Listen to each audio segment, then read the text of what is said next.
বাঁচাও রে বাঁচাও। এর নুমান ফেরেশতা এমন আঘাত করবে ডান দিকের মাটিগুলো বাম দিকের ভিতরে চাপ মারিয়ে দিবে রে।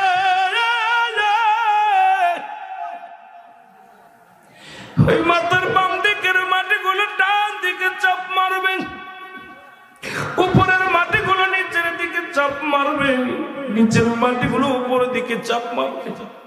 এক একটা বদ আমল গুলো বান্দা লাগবে আর হাতুড়ি দিয়া গম্বুজ দিয়া বাড়ি মারবে, শত শত গজ মাটির নিচে নেমে যাবে, আবার তাকে টানতে উত্তোলন করা হবে। ও মুসলমান শোনো, ওই কবরবাসীর চিৎকার যদি দুনিয়ার মানুষ শুনতো, দুনিয়ার মানুষগুলো হাত ফেল করে মারা যেত। আর এই কালীপুরের জমিনে কত কবরবাসী কবরে ঘুমায় আছে, আর কোনদিন তারা উঠে আসবে না, আর কোনদিন তারা তোমাদেরকে ভাই বন্ধু বলে ডাকবে না। এমন ঘুম ঘুমাইলো, এমন ঘুম ঘুমায় গেছে, আর কোনদিন আমাদের মাঝে ফিরে আসবে না। মুসলমান, ওই আপনার ওই জিন্দেগির মধ্যে যত অন্যায় করেছেন সমস্ত আমলগুলো আপনার লেখা নিবে। বাবার মন কানা মন কাতিবিন যা লিখে রাখছে, যার যার আমল নামা তার নিজ হাতে লেখা লাগবে রে মুসলমান। সেদিন পালানোর মতো জায়গা নাই, বলার মতো কোনো সুযোগ থাকবে না। বান্দা চিৎকার মারিয়া যখন লেখা হয়ে যাবে, ফেরেশতারা চিৎকার মেরে ডাকতে বলে, হায় আফসোস না,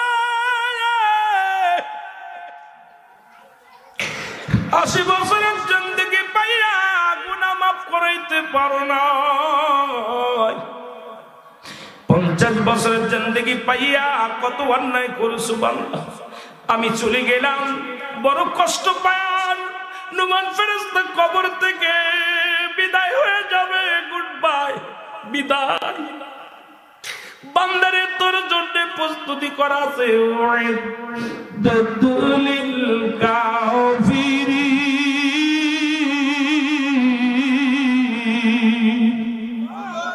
কাফের বেঈমান মুনাফিকদের জন্য প্রস্তুতি করা আছে 7 জাহান্নাম। নুমান ফেরেশতা আফসোস করবে আর বলবে, বান্দাটি এতদিন সুযোগ পেয়েছিলি দুনিয়ার জিন্দেগিতে, কত অন্যায় করলি, কতটা ভুল করেছিস, এখন জাহান্নামগুলো তোর দিকে তেড়ে আসবে। মুসলমান, ওই বদির আমলটা গলার ভিতরে লটকা দিয়ে বান্দা যখন ফেরেশতা যখন কবর থেকে বিদায় লয়ে যাবে রে, তখন ওই কবরের ভিতরে মুনকার নেকির ফেরেশতা ঢুকবে। ওই মুনকার নেকি এসে তোর সল নামা, তোর আমল নামা গলার ভিতর থেকে দেখবে, আমল নামাটা দেখবে, তোর এত বছরের জিন্দেগি বরবাদ। যদি ভালো নেকি হয়, আমার আল্লাহ বলে ইমানদারদের জন্য আমি প্রস্তুতি করে রাখছি,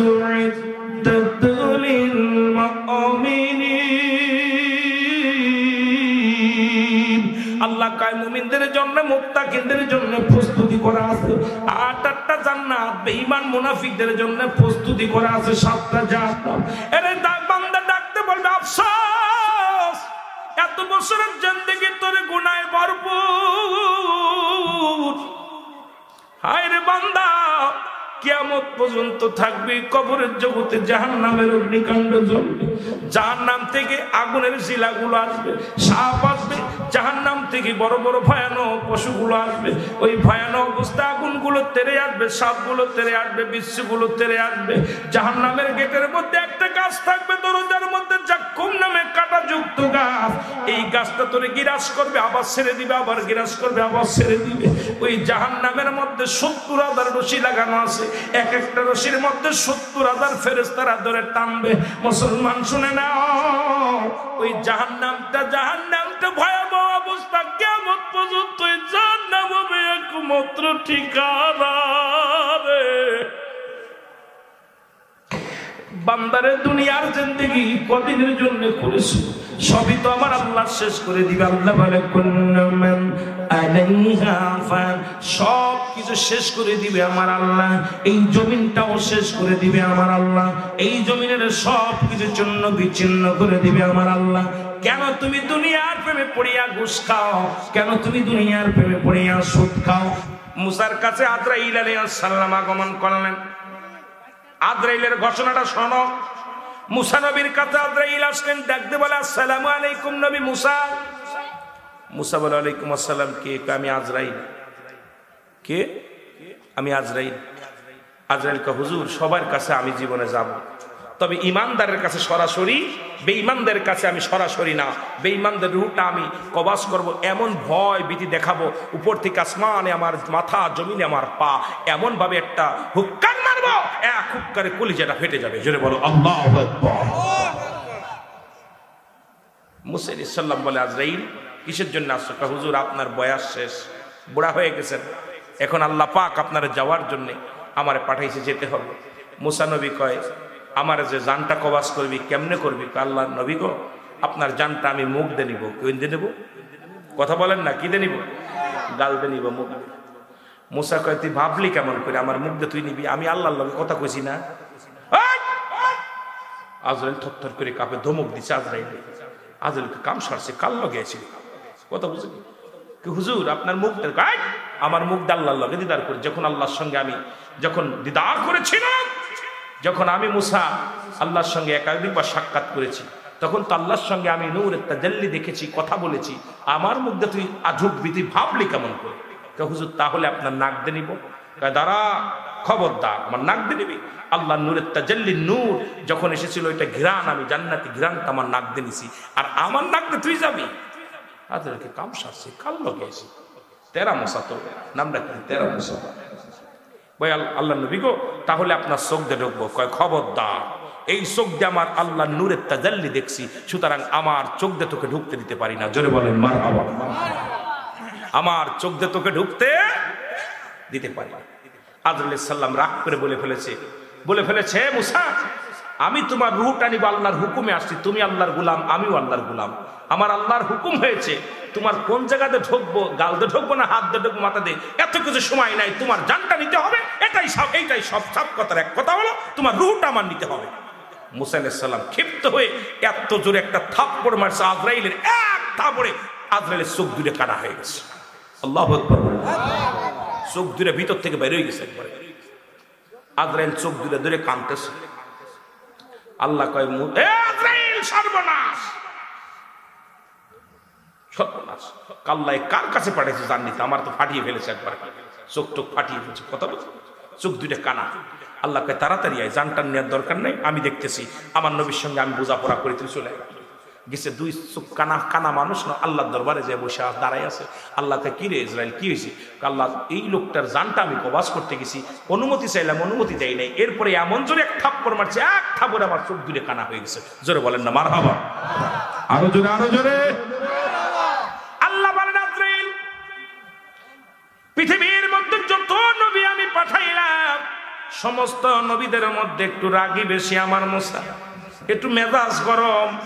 এই জন্য আজরাইল আমার মুসা সহ্য করতে পারে নাই, একটা থাপ্পড় মেরেছে, তোমার চোখ দুটো কানা হয়ে গেছে। আমি আমার বন্ধুর খাতিরে তোমার চোখ দুটো কুদরতি হাত দিয়ে ভালো করে দিলাম। জোরে বলে মারহাবা। আল্লাহ তাআলা চোখ দুটো জিবরাইল আজরাইল আলাইহিস সালামে ভালো করে দিয়েছে। মারহাবা বলেন না। এখন বলে আল্লাহ তাড়াতাড়ি আমার সুযোগ দেন, আমি যাবো জান কবাজ করতে যাব। মারহাবা বলেন না। এখনই যাব। আল্লাহ কয় তোমার যা লাগবে না, ওটার দায়িত্ব আমি নেব। ওটা এখন কেমনে কি নিব, কমনে কি করবো আমি দেখবো, তোমার আর দেখা লাগবে না। বসা, দাঁড়াও, কথা বলছেন। আজরাইল আল্লাহ আমার চোখ দুটো কানা দিচ্ছে, আপনি সুযোগ দেন না, আমি ওর জানটা নিয়ে আসি। আল্লাহ কয় যা লাগতো না, আমার মুসা খুব তেরা মানুষ। আমার নবী মুসা এত গুলামি করে, এত গুলামদের সাহস বেশি। ইমানদারের যে কি শক্তি রে ভাই, এটা বুঝবি যেদিন মরতে যাবি সেদিন বুঝবি, আগে বুঝবি না।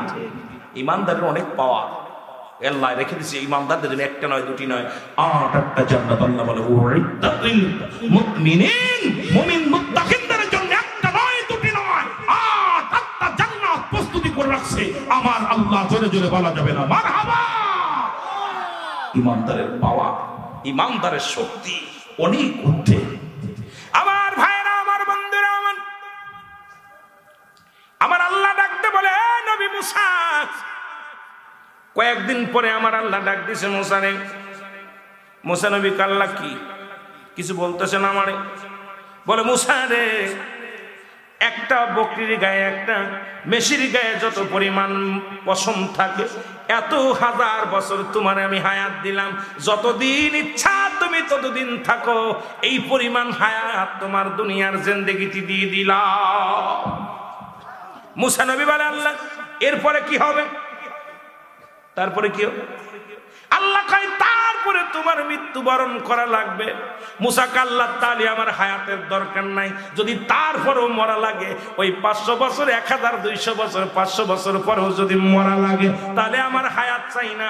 এত কষ্ট করে রান্না বাড়া করে খাওয়া লাগবে, এত কষ্ট করে ইবাদত করা লাগবে, এত কষ্ট করে ওযু করা লাগবে, এত কষ্ট করে তোমার গোলামি করা লাগবে, ওর চাইতে তুমি আমারে নিয়ে যাও। তবে যাবার আগে একটা দাবি তোমার কাছে গো আমার আল্লাহ, এই বুড়া বয়সে আর একবার তোমার দিদারটা আমারে দিয়া দাও।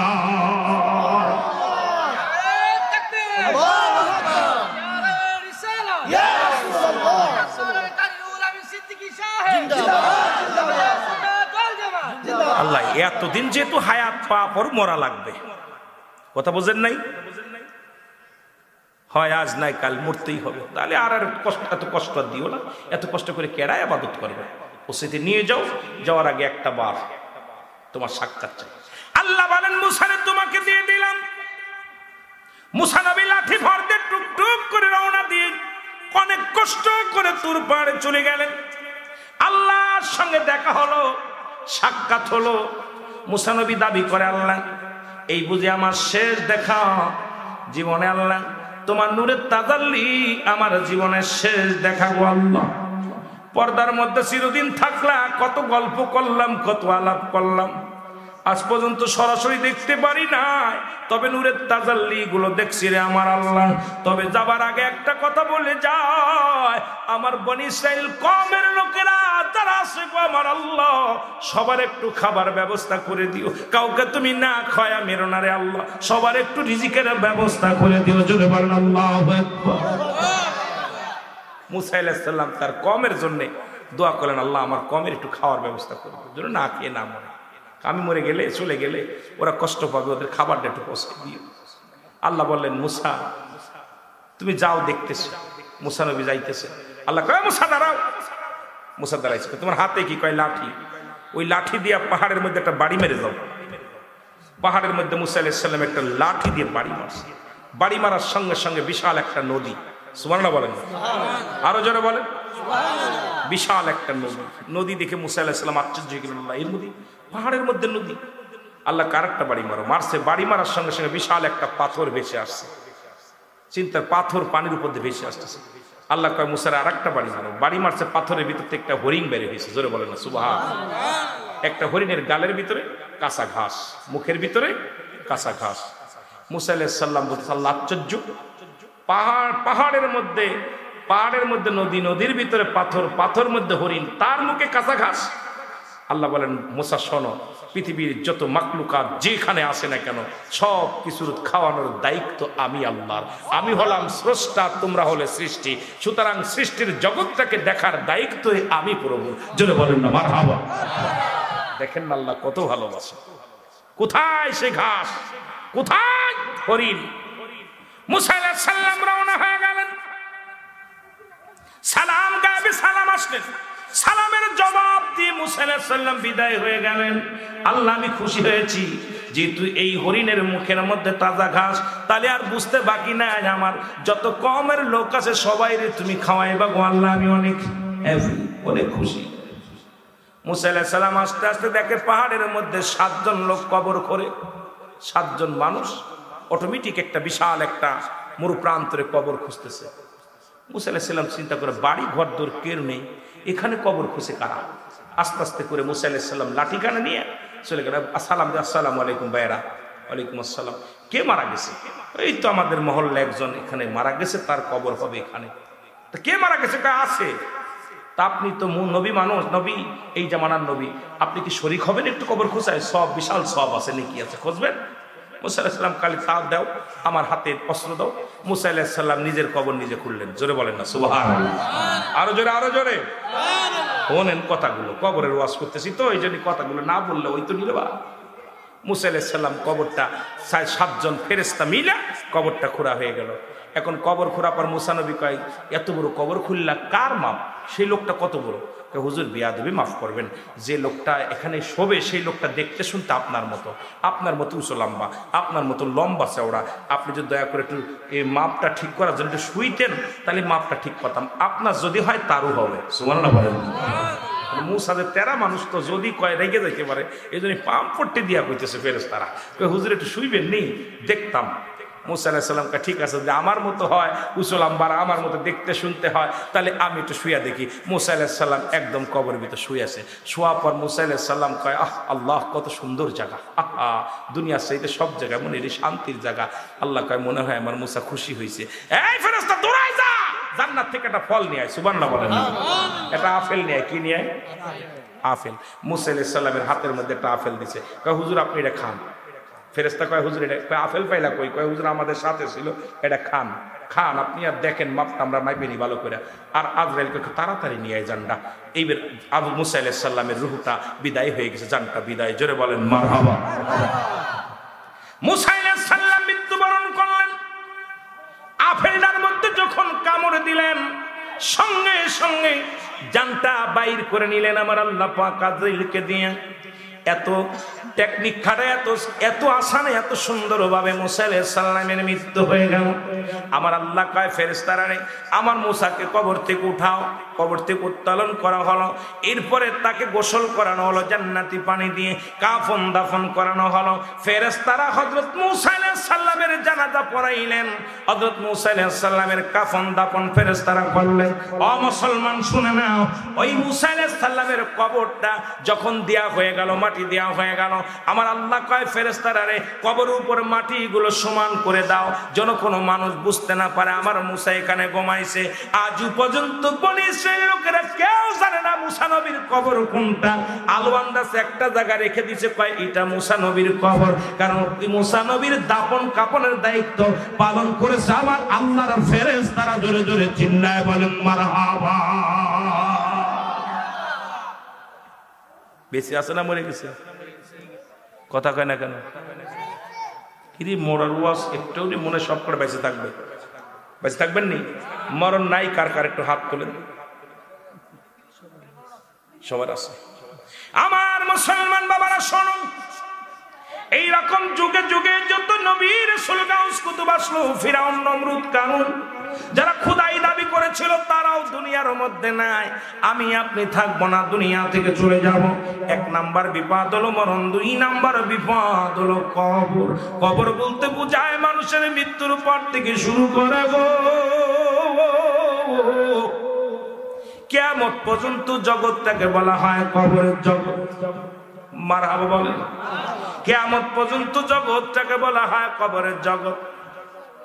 কিয়ামত পর্যন্ত কবরে যেদিন আপনারে শোয়া দিবে, এ মুসলমান, আমরা জানি কবরে শোয়ানোর সঙ্গে সঙ্গে একজন ফেরেশতা আসবে, কেরামুন কাতিবিন, দুপাশে 2 জন লিখে রাখছে। আর কবরে আসবে মুনকার নাকির। জোরে বলেন আল্লাহু আকবার। এই কবরে শোয়ানোর আগে মুসলমান শুনে নাও, মুনকার নাকির ফেরেশতা আসার আগে একজন ফেরেশতা আসবে, তার নাম হলো নোমান ফেরেশতা। নাম কি? আর একটু জোরে জোরে চিল্লায় বলেন, ফেরেশতার নাম কি? নোমান ফেরেশতা। উনি এসে ডাক দিয়ে উঠাইবে, বান্দা ওঠো। এরে বান্দা যখন উঠবে, উঠানোর পর ডাকতে বলবে, বান্দা। এই নোমান ফেরেশতার হাতে 2খানা কাগজ থাকবে। 2টা কাগজ থাকবে, একটা হলো নেকির কাগজ, একটা হলো বহদির কাগজ। আল্লাহু ডাকতে বলবে, বান্দা ওঠো। উঠানো হয়ে যাবে। উঠায় বলবে, বান্দা এই নাও তোমার কাগজটা, নাও লেখো। 80 বছরের জিন্দেগি পাইলাম, 50 বছরের জিন্দেগি পাইলাম, 80 বছর, 90 বছর, 60 বছর, 40 বছরের জিন্দেগি বান্দা পাইলাম। দুনিয়ার মধ্যে যত আমল করেছ এগুলো লেখো। বান্দা চিৎকার মেরে বলবে, ও ফেরেশতা, আমি লিখবো, আমি কলম পাবো কো?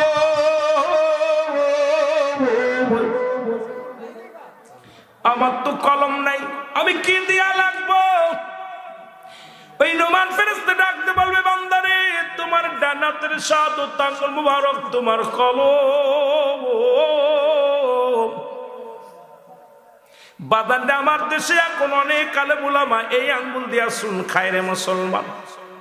এর নবীজির চন্দ্রকে দ্বিখণ্ডিত করেছিল শাহাদত আঙ্গুল মুবারক দিয়া। এই আঙ্গুলের অনেক দাম, এই আঙ্গুলটার মধ্যে সুন লাগানোর জন্য নয়। এই আঙ্গুলটা কবরের ভিতরে যেদিন আপনাকে নোমান ফেরেশতা লিখতে বলবে, ওদিন আপনার ডান হাতের শাহাদত আঙ্গুল মুবারক হবে কলম। জোরে জোরে চিল্লায় বলা যাবে না মারহাবা।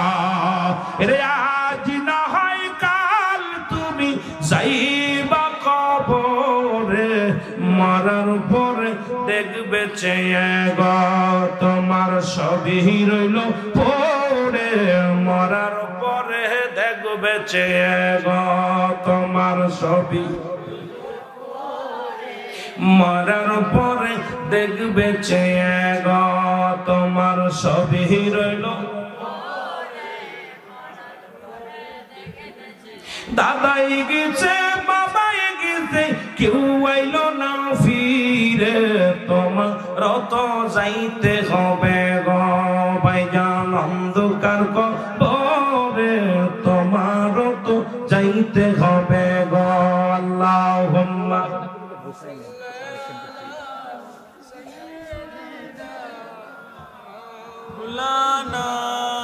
এ মুসলমান গভীর মনোযোগ, যে কথা বলতেছিলাম রে, তোমার এই হাতখানা হবে শাহাদত আঙ্গুল মুবারক হবে কলম। বান্দারে বলবে, বান্দা বলবে আমি কলম পাইলাম, কালি পাবো কই? বলবে কালি হলো তোমার মুখের থুতু মুবারক।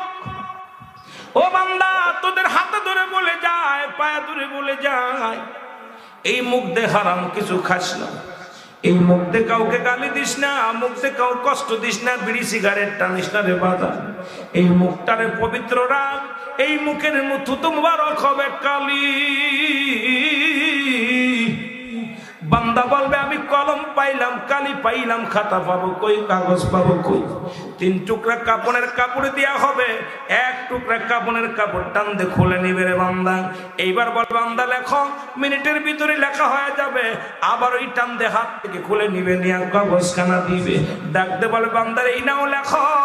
এবার দেখবে 80 বছরের জিন্দেগি কোথায় কত গুনাহ করেছো, কোথায় তুমি জিনা ব্যভিচার অন্যায় করেছো, কোথায় তুমি মদের প্যান্ডেলে বসেছিলা, কোথায় তুমি মানুষকে ঠগাইছো, কোথায় পরের জমি ফাঁকি দিছো, কোথায় তুমি মিথ্যা বলেছো, কোথায় কোন সেমিলা গল্প করেছো, কোথায় জিনা ব্যভিচার অন্যায়ের মধ্যে লিপ্ত হয়েছিল।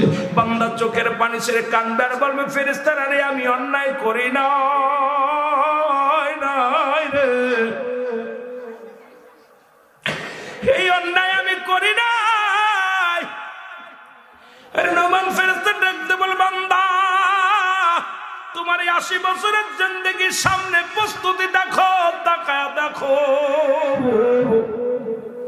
ওই 80 বছরের জিন্দেগিটা কত মিনিট, কত তারিখে, কত বছর, কোন বছর, কোন সালে, কয় সেকেন্ডে কত অন্যায় করেছে, সবগুলো সামনে হাজির হয়ে যাবে।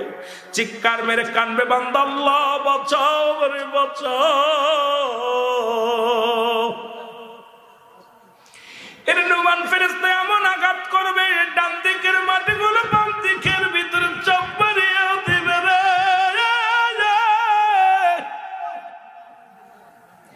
ওই মাথার বাম দিকের মাটিগুলো ডান দিকে চাপ মারবে, উপরের মাটিগুলো নিচের দিকে চাপ মারবে, নিচের মাটিগুলো উপরের দিকে চাপ মারবে।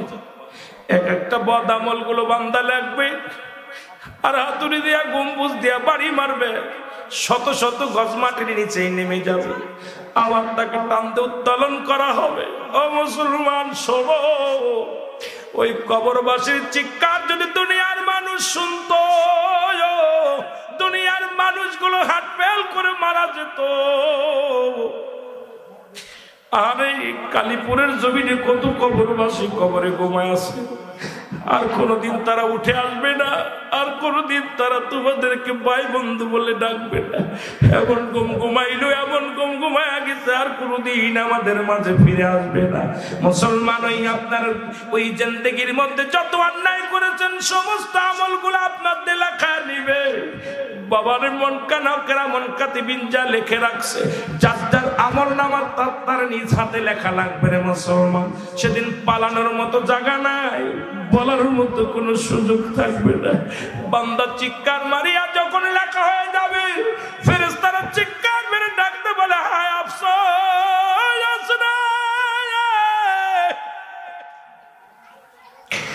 80 বছরের জিন্দেগি পাইয়া গুনাহ মাফ করাইতে পারো না, 50 বছরের জিন্দেগি পাইয়া কত অন্যায় করেছো বান্দা। আমি চলে গেলাম, বড় কষ্ট পান। নুমান ফেরেশতা কবর থেকে বিদায় হয়ে যাবে, গুড বাই, বিদায়। বান্দারে তোর জন্য প্রস্তুতি করা আছে,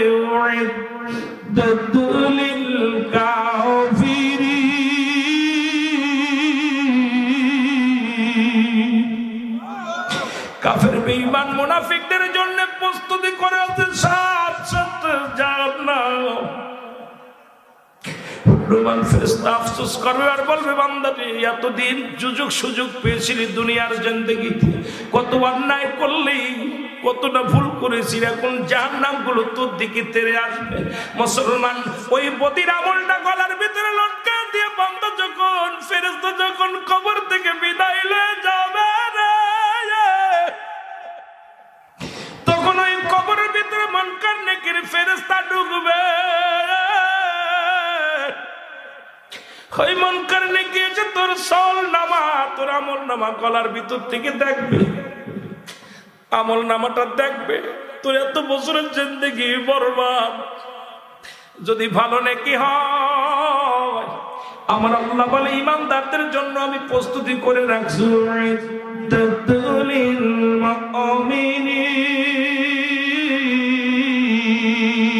আল্লাহ কয় মুমিনদের জন্য, মুত্তাকিনদের জন্য প্রস্তুতি করা আছে 8টা জান্নাত, বেঈমান মুনাফিকদের জন্য প্রস্তুতি করা আছে 7টা জাহান্নাম।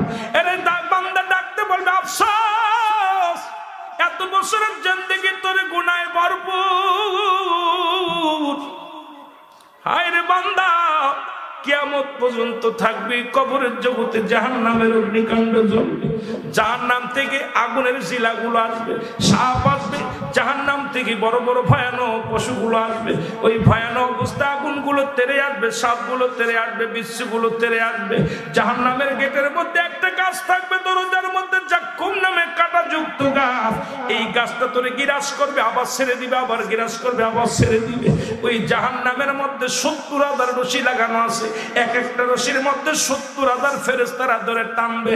মুসলমান শুনে নাও, ওই জাহান্নামটা ভয়াবহ অবস্থা, কিয়ামত পর্যন্ত ওই জাহান্নাম হবে একমাত্র ঠিকানা রে। বান্দারে দুনিয়ার জিন্দেগি কদিনের জন্য করেছে, সবই তো আমার আল্লাহ শেষ করে দিবে। আল্লাহ বলে, কুল্লু মান আলাইহা ফান, সব কিছু শেষ করে দিবে আমার আল্লাহ, এই জমিনটাও শেষ করে দিবে আমার আল্লাহ, এই জমিনের সব কিছু চূর্ণ বিচ্ছিন্ন করে দিবে আমার আল্লাহ। কেন তুমি দুনিয়ার প্রেমে পড়িয়া ঘুষ খাও? কেন তুমি দুনিয়ার প্রেমে পড়িয়া সুদ খাও? আল্লাহ তাআলা দয়া করে মা করে রিয়াজুল জান্নাত, বেহেশতের বাগানে আসার মতো, বসার মতো সুযোগ দান করল। এ সময় কত মানুষ জেলখানায়, কত মানুষ হাসপাতালে, কত মানুষ মৃত্যু শয্যায় সজ্জিত।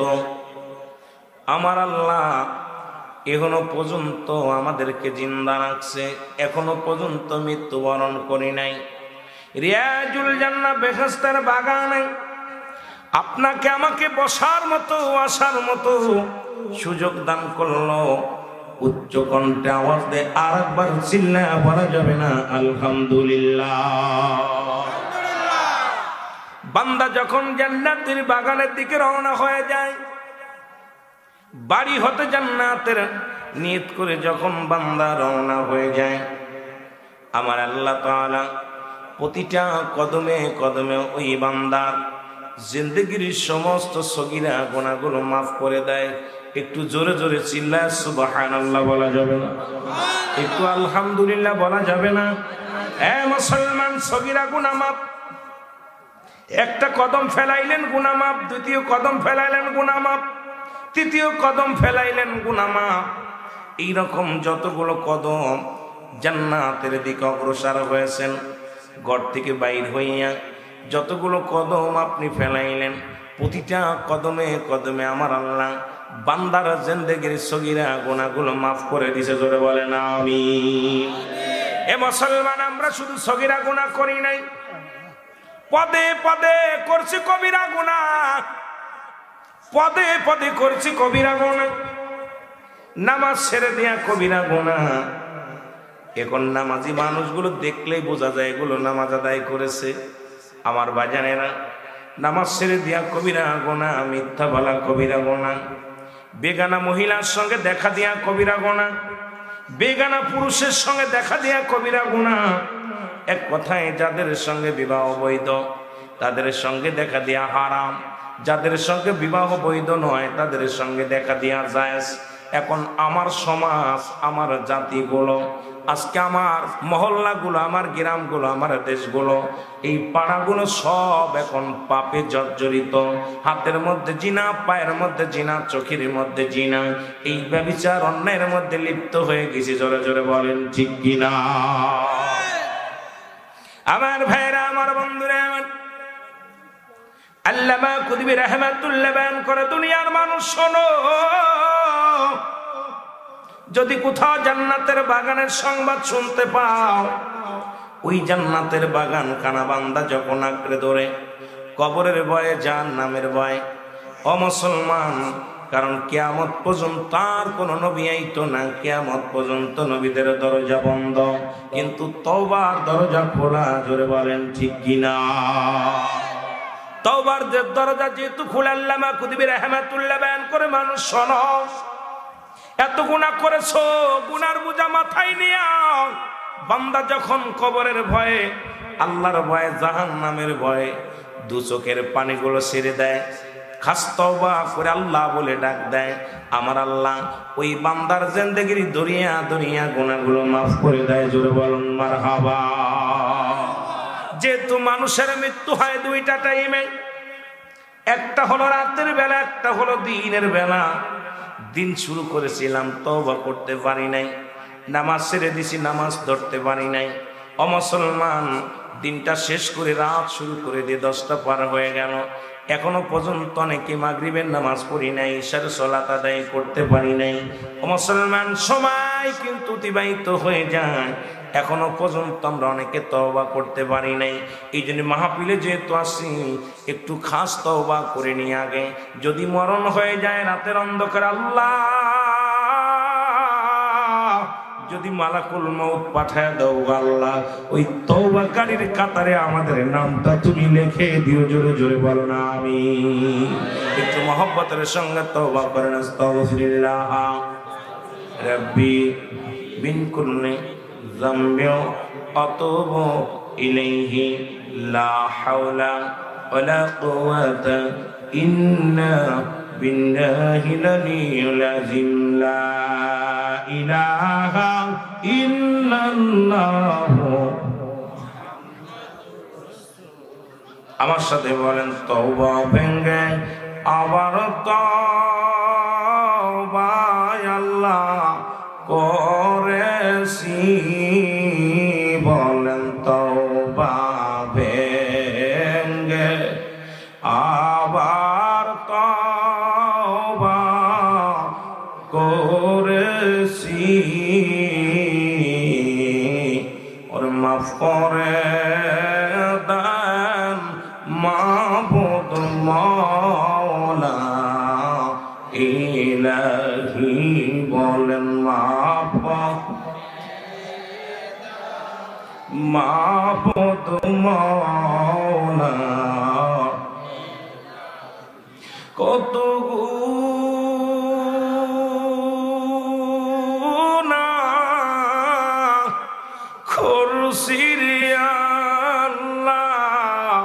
জীবন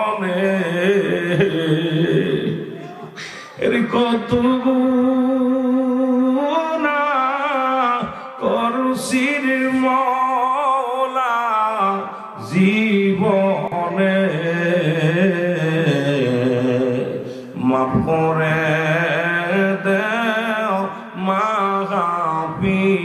মাহফিলের খাতিরে বলেন তওবা ভেঙে আবার তওবা করেছি বলেন তওবা আবার তওবা করে এর মাফ করে দেন মাবুদ মওলা তুমি যদি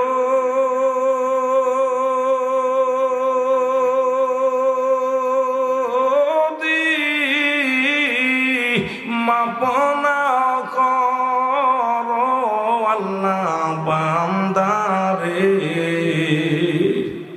হায় হায় তুমি যদি মাফ না করো আল্লাহ বান্দারে তোমার বান্দা যাবে গো মওলা কার কাছে হায় হায় তোমার বান্দা যাবে গো আল্লাহ কার কাছে আল্লাহুম্মা মহব্বত উচ্চ কণ্ঠে ওয়ালা আলি সাইয়্যিদিনা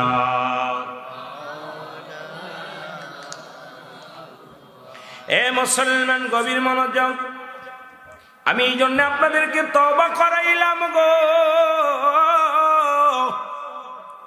কারণ পৃথিবীর মধ্যে আসার সিরিয়াল আছে যার কোনো সিরিয়াল নাই দেখা যায় দাদার কাঁধে নাতির লাশ বাবার কাঁধে সন্তানের লাশ সন্তানের কাঁধে বাবার লাশ এই পৃথিবীর মধ্যে সন্তানের লাশ যে বাবায় কাঁধে নিচে সেই জানে লাশটা কত ভারী কত মানুষ শুয়ে আছে গোরস্থানে আর জীবনে ডাকলে উঠবো না রে যাদের ভয় এলাকার মানুষ কথা বলতে পারত না আজকে ওই কবর উপর অনেক সময় কুত্তা শিলে পায়খানা করে কবর থেকে খেদানোর মতো ক্ষমতা নাই কবর উপর দিয়ে গরু ছাগলে ঘাস খায় কবর থেকে খেদানোর মতো ক্ষমতা আল্লাহ তাদের দেয় নাই সুতরাং কখন যেন মালাকুল মউত এসে যায় কখন যেন ধরা পড়ে যায় আল্লাহ ও আমার আল্লাহ এই মালাকুল মউত আসার আগে আমাদের তওবাকে তুমি কবুল করে নিও মাসুমের মাসুম বানায়া দিও জোরে জোরে চিল্লায় বলা যাবে না আল্লাহু আকবার মানুষের তিনটা বিপদ নাম্বার 1 হলো মানুষের মরণ নাম্বার 2 হলো কবর নাম্বার 3 হলো কিয়ামতের ময়দান আল্লাহু আকবার নাম্বার 1 হলো মরণ কুল্লু নাফসিন যায়িকাতুল মউত অস্বীকার করার মতো ক্ষমতা কারো আছে পৃথিবীর সমস্ত রোগের ওষুধ পাওয়া যেতে পারে মরণ রোগের কোনো ওষুধ নাই পৃথিবীর কোনো ডাক্তার কবিরাজ এখনো হয় নাই একমাত্র স্রষ্টার মৃত্যু নাই সৃষ্টির মৃত্যু আছে সবাই বিদায় হয়ে যাবে বাবারা আমার আমি আস্তে আস্তে আলোচনায় যাই আমরা আস্তে আস্তে আলোচনার মধ্যে ডুব দিই রে মুসলমান এই পৃথিবীর মধ্যে এই তওবা করলাম একজন আল্লাহর ওলি আমার দাদু ভাইয়েরা শুনে নেন যেহেতু তওবা করলাম তওবার বিষয়ে 2-4টি কথা বলে আসি এ হাসান বসরির কদমের মধ্যে স্বামী স্ত্রী দুজনেই যাইতো গো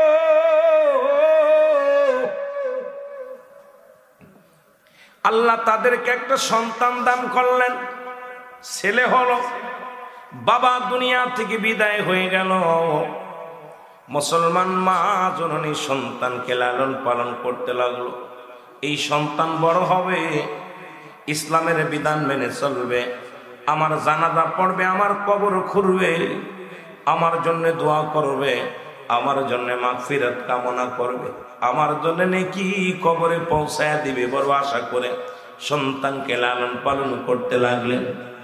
বড় হয়ে গেলেন, এক মাতাল খোরের কথা শুই না বড় হয়ে গেলেন, তিনি মাদক সেবিকা হয়ে গেলেন। মাদক এমন ভাবে সেবন করা শুরু করলেন, পৃথিবীর নষ্ট হয়ে গেলেন, নামাজ ছেড়ে দিলেন, পৃথিবীর মধ্যে সৎ পথ অবলম্বন করা ভুলে গেলেন। জনম দুঃখিনী মা কান্দে, আল্লাহ তুমি আমার সন্তানকে হেদায়েতের বাণী দাও, আল্লাহ হেদায়েত দান করো, আমি হেদায়েতের বাণী শোনাই। আল্লাহ তুমি আমার ছেলেটাকে তুমি ইসলামের বুঝ দিয়ে দাও। জোরে জোরে বলেন আল্লাহু আকবার। এ ভাইরা আমার, বন্ধুরা আমার, সন্তান কোনো কথা শোনে না, মাতাল মদ খেয়ে মাতলামি করে। মাতাল সন্তান মায়ের কোনো কথা মানে না, মায়ের কোনো কথা শোনে না। মৃত্যু এমন একটা কঠিন ব্যাধি হলো, সন্তান বিছনায় পড়ে গেল, মা জননী সদা সর্বদাই চোখের পানি ছেড়ে কান্দে আর ডাকতে বলে, বাবার এখনো সময় আছে, চল হাসান বসরির কদমে যায় আমরা তওবা করি। তওবাকারী আল্লাহ ভালোবাসে, যেহেতু কিয়ামত পর্যন্ত আর কোন নবী আইতো না, কিয়ামত পর্যন্ত তওবার দরজা খোলা। চলো যাই আমরা হাসান বসরির কদমের মধ্যে যাই। সন্তান রাজি হলো না। হঠাৎ একদিন সন্তান বরং অনেক টাকা পয়সা খরচ করলেন, রোগ ভালো হলো না। সন্তান মৃত্যু শয্যায় সজ্জিত হবো। আমার ভাইয়েরা, আমার বন্ধুরা, মা জননী হাসান বসরির কাছে চলে গেলেন, ডাকতে বলে, মা আমি উঠতে পারি না, বসতে পারি না, তুমি যাও হাসান বসরির কদমের মধ্যে যাও, ওই হাসান বসরি যেন আমার জন্য একটু দোয়া করে গো মা, আল্লাহ যেন আমার জিন্দেগির গুনাহগুলো মাফ করে দেয়, আমি তওবা করতে চাই। মা জননী চলে গেলেন হাসান বসরির কাছে, যা বলে, হুজুর আমার ছেলে প্রচন্ড অসুস্থ, না জানি কখন মারা যায়, দয়া করে যদি আপনি একটু যাইতেন। কোথায়? আপনি দয়া করে একটু আপনি যাইতেন, আমার সন্তান তওবা করতো, কালেমা পড়তো, আল্লাহ যেন আমার সন্তানকে মাফ করে দেয়, আপনি চলেন। হাসান বসরি কয়, মা গো তুমি বিদায় হয়ে যাও, তোমার ওই মাতাল করে সন্তান যদি মারা যায় রে, ওই মাতাল কোন সন্তান যদি মারা যায়, তবু আমি হাসান বসরি ওর মাটি দিব না, জানাজা পড়বো না, কাফন পরাইব না, কারণ একজন আল্লাহর দুশমন, রাসূলের দুশমনের জানাজা আমি হাসান বসরি পড়তে পারি না। তুমি বিদায় হয়ে যাও, তুমি বিদায় হয়ে যাও। জোরে বলেন আল্লাহু আকবার। জনম দুঃখিনী মা কাঁদতে কাঁদতে বাড়ি আসলেন। বাড়ি এসে সন্তান ডাকতে কয়, মা মা গো তোমার আল্লাহর ওলি হাসান বসরি আসছে কিনা? কয়, বাবারে আসে না, তুই যদি মারা যাস তোর জানাজা পড়তে আসবে না, দাফন করাইতে আসবে না, কাফন পরাইতে আসবে না, জানাজা করতে আসবে না। সন্তান ডাকতে বলে, মা গো করলে জাহান্নাম হবে আমার ঠিকানা গো মা, যেহেতু আমি পাপী মানুষ, আমি যদি মারা যাই আপনার কাছে বলে যাই পৃথিবীর কোনো গোরস্থানে আমার দাফন করাবেন না। এরে আমার গলার মধ্যে রশি দিয়া টানতে টানতে জনম দুঃখিনী মা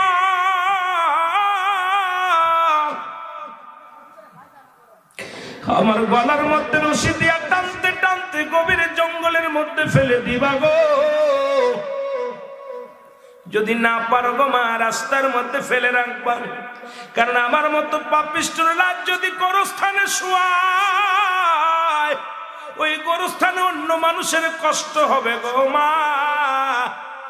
তুমি আমার তোমার কাছে একটা দাবি করি, আমি যদি মারা যাই মা, আমার লাশটা কুকুর শিয়ালে খাওয়া দিও, রাস্তার মধ্যে ফেলে রেখো, পৃথিবীর কোন গোরস্থানে আমার শোয়াইও না। জোরে জোরে চিল্লায় বলা যাবে না আল্লাহু আকবার। এই কথাটা বলিয়াই সন্তান মারা গেল। মারা যাওয়ার পর জনম দুঃখিনী মা চোখের পানি ছেড়ে কাঁদতে লাগলো। পাগলিনী মা, মা তো এমনই হয়, মায়ের মতো বান্ধব পৃথিবীর মধ্যে আর কেউ নাই, মায়ের মতো এমন দরদি কেউ নাই। সন্তানের জন্য মায়ের চোখের পানি যতদিন দুনিয়ার মধ্যে বেঁচে থাকিব, এই জনম দুঃখিনী মার চোখের পানি একটা মিনিট বন্ধ হয় না। মায়ের অন্তর কাঁদে, মায়ের মন কান্দে সন্তানের জন্য সদা সর্বদাই। জোরে জোরে চিল্লায় বলা যাবে না আল্লাহু আকবার। আমার ভাইয়েরা, আমার বন্ধুরা, আমার মা জননী সন্তানের লাশের পাশে বসে কাঁদতে লাগলো গো। দরজার মধ্যে আওয়াজ হয়, মা জননী দরজা খুলে দেখে হাসান বসি দরজায় দাঁড়ায় আছে। ডাকতে বলে, মা। আরে মুসলমান শুনে নাও, মেয়েটা ডাকতে বলে, হুজুর আপনি সে আশা আসলেন, কিন্তু আমার কলিজা টুকরা সন্তানের তওবা করাইতে পারলাম না। আমার সন্তান দুনিয়া থেকে বিদায় হয়ে গেছে। আমি মা দুঃখিনী মা সন্তানের জন্য বয়া বয়া কান্দি। হাসান বসরি ডাকতে বলে, মা তোমাকে যখন বিদায় করে দিয়ে আমি জোহরের নামাজটা পড়িয়া যাই, নামাজের মধ্যে আমি যখন ডান হাত মুবারক মাথার তলে দিয়ে ঘুমাইয়াছিলাম, আমার আল্লাহ তাআলা এলহাম দিয়ে ডাকতে বলে, হাসান জলদি যাও, জলদি যাও, ওই মায়ের দোয়া আমি আল্লাহ কবুল করেছি, ওই সন্তানের তওবা আমি আল্লাহ কবুল করে নিছি। জোরে বলো মারহাবা। পৃথিবীর মধ্যে সন্তান যেহেতু মায়ের পক্ষে উকলাতি, মা যেহেতু সন্তানের পক্ষে উকলাতি করেছে, যাও যাও ওই সন্তানকে তুমি দাফন কাফন পরাইবা, গোসল করাইবা, দাফন করাইবা, জানাজা পড়াইবা। আমি আল্লাহ ওই মায়ের ফরিয়াদ আমি সহ্য করতে পারি না, ওই মাতাল সন্তানকে মায়ের দুয়ায় কবুল করে জান্নাতি বানায়া দিছি। জোরে জোরে চিল্লায় বলা যাবে না মারহাবা।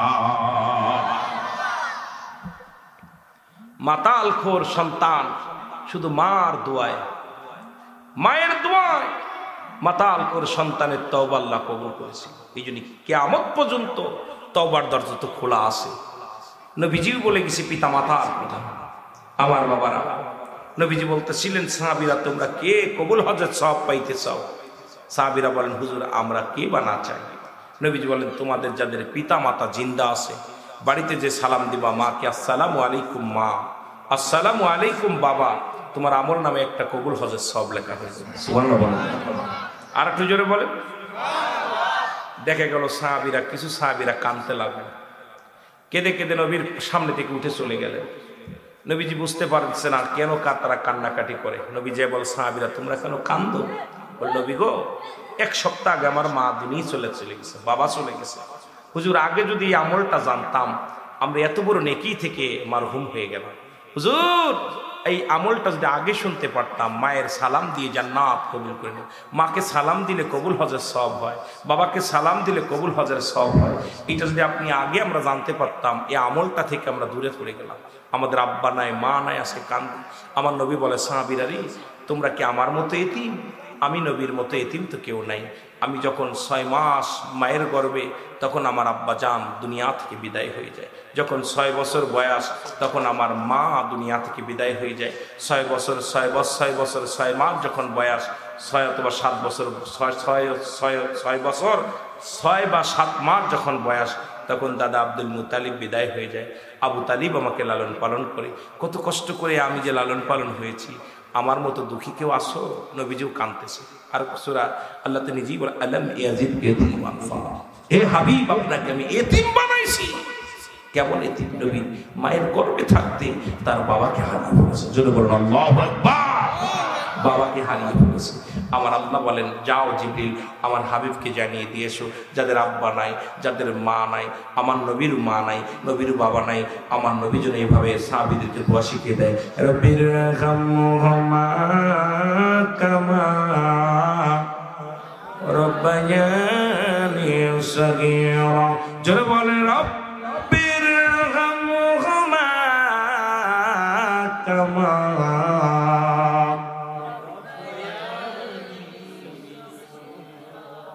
মারহাবা বলার জন্য সাহাবীদের কান্না দেখে নবীজিকে সান্ত্বনা দেয়, হাবিব আপনার সাহাবীদের তো আব্বা নাই মা নাই, কাঁদতেছে, ওরা জন্য না কান্দে, আর ওদের জন্য একটা ভালো ব্যবস্থা করে দিচ্ছে, ওরা যেন আব্বা মার জন্যে, কারণ মৃত্যুর পরে 7টা হক সন্তানের পিতার প্রতি, আর মৃত্যুর আগে পিতামাতার প্রতি 7টা হক।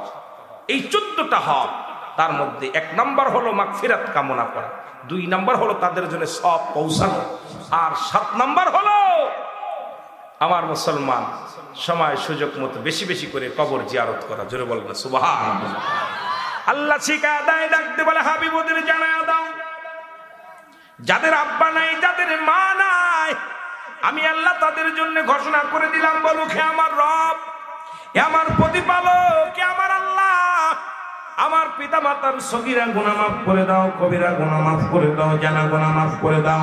আজকে যারা এই মুসলমান এই কালীপুরের জমিনে গরস্থানে শুয়ে আছে, অনেক ছেলে ওই যে মারে শুয়াইছে বাবারে শুয়াইছে আর এই পর্যন্ত আসে নাই, অনেক ছেলে আছে সপ্তাহে 1 দিন আসে, অনেক ছেলে আছে বছরে 1 দিন 2 দিন আসে, আবার অনেক ছেলে আছে 2-3 বছর পার হয়ে গেছে আব্বার কবরটা মনে নাই, এসে গরস্থানের সেক্রেটারিকে জিগায়, চাচা জান আমার আব্বা জানের কবর কোনটি, ইমাম সাহেবের জিগায় কবর কোনটা। তার মানে আমাদের দুঃখের কোনো শেষ নাই। পিতামাতা কেমন পিতামাতা আমাদেরকে জন্ম দিলেন, আমাদেরকে লালন পালন করলেন, তাদের জন্য দোয়াটা পর্যন্ত করতে আসি না। জোরে বলেন ঠিক কিনা? রে আজ না হয় কাল তুমি যাইবা কবরে, মরার পরে দেখবে চেয়ে গো তোমার সবই রইল পড়ে, মরার পরে আরো জোরে বলেন, মরার পরে দেখবে চেয়ে গো তোমার সবই রইল মরার পরে। এর দাদায় গিয়েছে বাবায় গিয়েছে কেউ আইলো না ফিরে, তোমার তো যাইতে হবে গো কালীপুরবাসী শোনো একবার মন দিয়া গো, তোমার তো যাইতে হবে গো, তোমার তো যাইতে হবে গো ভাই, আজ না হয় কাল তুমি যাইবা কবরে, মরার পরে দেখবে চেয়ে গো তোমার সবই রইল, মরার পরে দেখবে চেয়ে গো। ওরে দাদাই গিয়েছে বাবাই গিয়েছে কেউ আইলো না ফিরে, বন্ধু গেল বান্ধব গেল কেউ আইলো না ফিরে, তোমার তো যাইতে হবে গো ভাই অন্ধকার কবরে, তোমার তো যাইতে হবে। এ দুনিয়ার মুসলমান,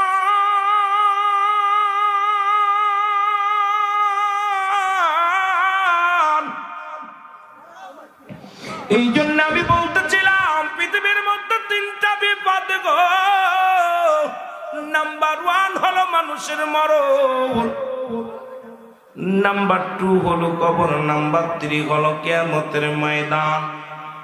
এই মরণের কথা বলতে গেলে কষ্ট হয়। আল্লামা মুফতি আমজাদ আলী সাহেব একটা কিতাব লিখলেন, কিতাবের নাম বাহারে শরিয়াত।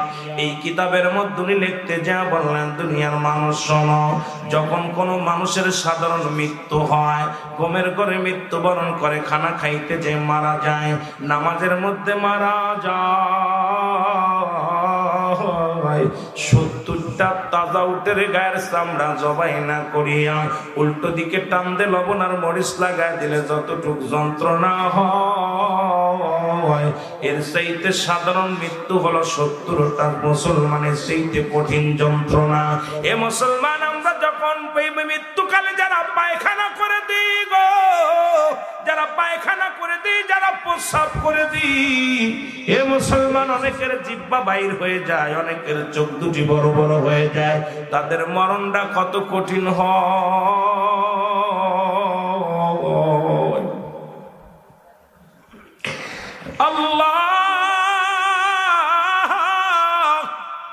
কত মানুষের জানাজা পড়াইলাম, কত মানুষের দাফন করাইলাম রে, কত মানুষের কাফন পরাইলাম, কত মানুষের গোসল করাইলাম। কে আমারে গোসল করাইবে, কে আমারে দাফন করাইবে, কে আমারে কোন গোরস্থানে রাখবে, কে আমারে চিরবিদায় করে দিবে রে আল্লাহ। আল্লাহ ওই মরণটা আমাদের সহজ করে দিও, জোরে জোরে চিল্লায় বলেন আমিন। আমার মরণ শিবে কখন কেউ তো জানি না, আমার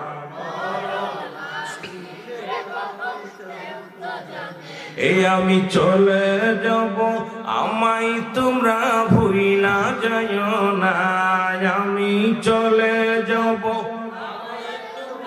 ভুইলা যাইও না, আমার মরণ আসিবে কখন কেউ তো জানি না, আমার মরণ আসিবে। টাকা পয়সা দালান কোটাও জাগা করেছি, সব কিছু ফেলাইয়া যাচ্ছি, একাই চলেছি রে আমি, সব কিছু ফেলাইয়া যাচ্ছি, একাই চলেছি আমি। যাবার কালে ভেবে দেখি আমার কেহ নাই, আমি যাবার কালে ভেবে দেখি নাই, আমার মরণ আসিবে।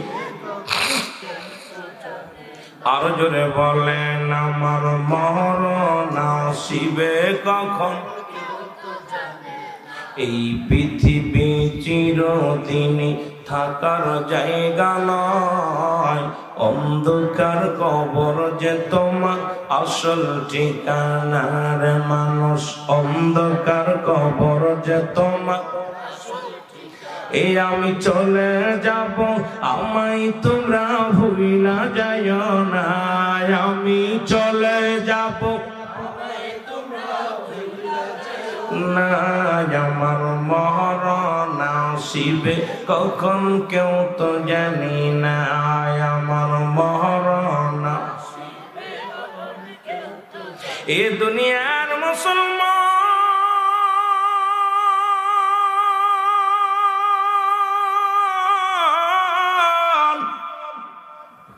আদম আলাইহিস সালাম থেকে শুরু করে আজ পর্যন্ত যত নবী রাসূল আসলো গো,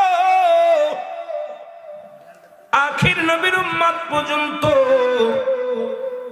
সমস্ত মাখলুকাত গুলো একে একে করে পৃথিবী থেকে বিদায় হয়ে গেল। এর দুনিয়ার বুকে যারা আসলা, যাদের সৃষ্টি হয়েছে তাদের মৃত্যু হবে মুসলমান, এর মধ্যে কোনো সন্দেহ নাই। এর আদম আলাইহিস সালামের কথা বলতেছিলাম, শুই না নাও। এর আদম নবীর 100 জোড়া সন্তান আল্লাহ দান করেছিল রে। একজন বেজোর সন্তান ছিল হযরত ঈসা আলাইহিস সালাম। আদম আলাইহিস সালাম এসে ডাকতে বলে নবী আদম, আপনি 1000 বছর জিন্দা রইলেন দুনিয়ার মধ্যে, এই 950 বছর আপনি দুনিয়ার মধ্যে জিন্দা রইলেন নবী গো। এখন আল্লাহ তাআলা আপনাকে যাওয়ার জন্য আপনার প্রস্তুতি নিতে বলেছে। আদম আলাইহিস সালাম ডাক দেখো আজরাইল, আমিও বুড়া হয়ে গেছি, সমস্ত কর্মকাণ্ড কাজ কাম গোছায় ফেলেছি। আজরাইল আলাইহিস সালাম যখন আদম আলাইহিস সালামকে নেওয়ার জন্য আসলেন, তখন আদম আলাইহিস সালামের উম্মতের সংখ্যা ছিল 40,000। জোরে জোরে চিল্লায় বলেন মারহাবা। কত হাজার?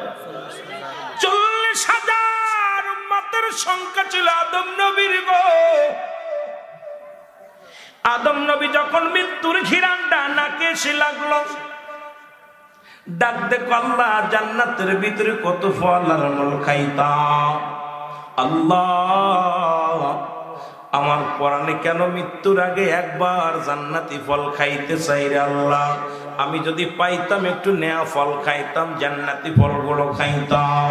এরে আদম ডাকতে বলে সন্তানদের, 100 জোড়া সন্তানদের সবাই নাতিপুতিকে ডাকতে বলে আমার, হে আমার বৎসরা শোনো, তোমরা আমার জন্য কিছু ফল নিয়ে আসো, মারহাবা, আমার জন্য কিছু ফল নিয়ে আসো, আমি আদম ফল খাবো।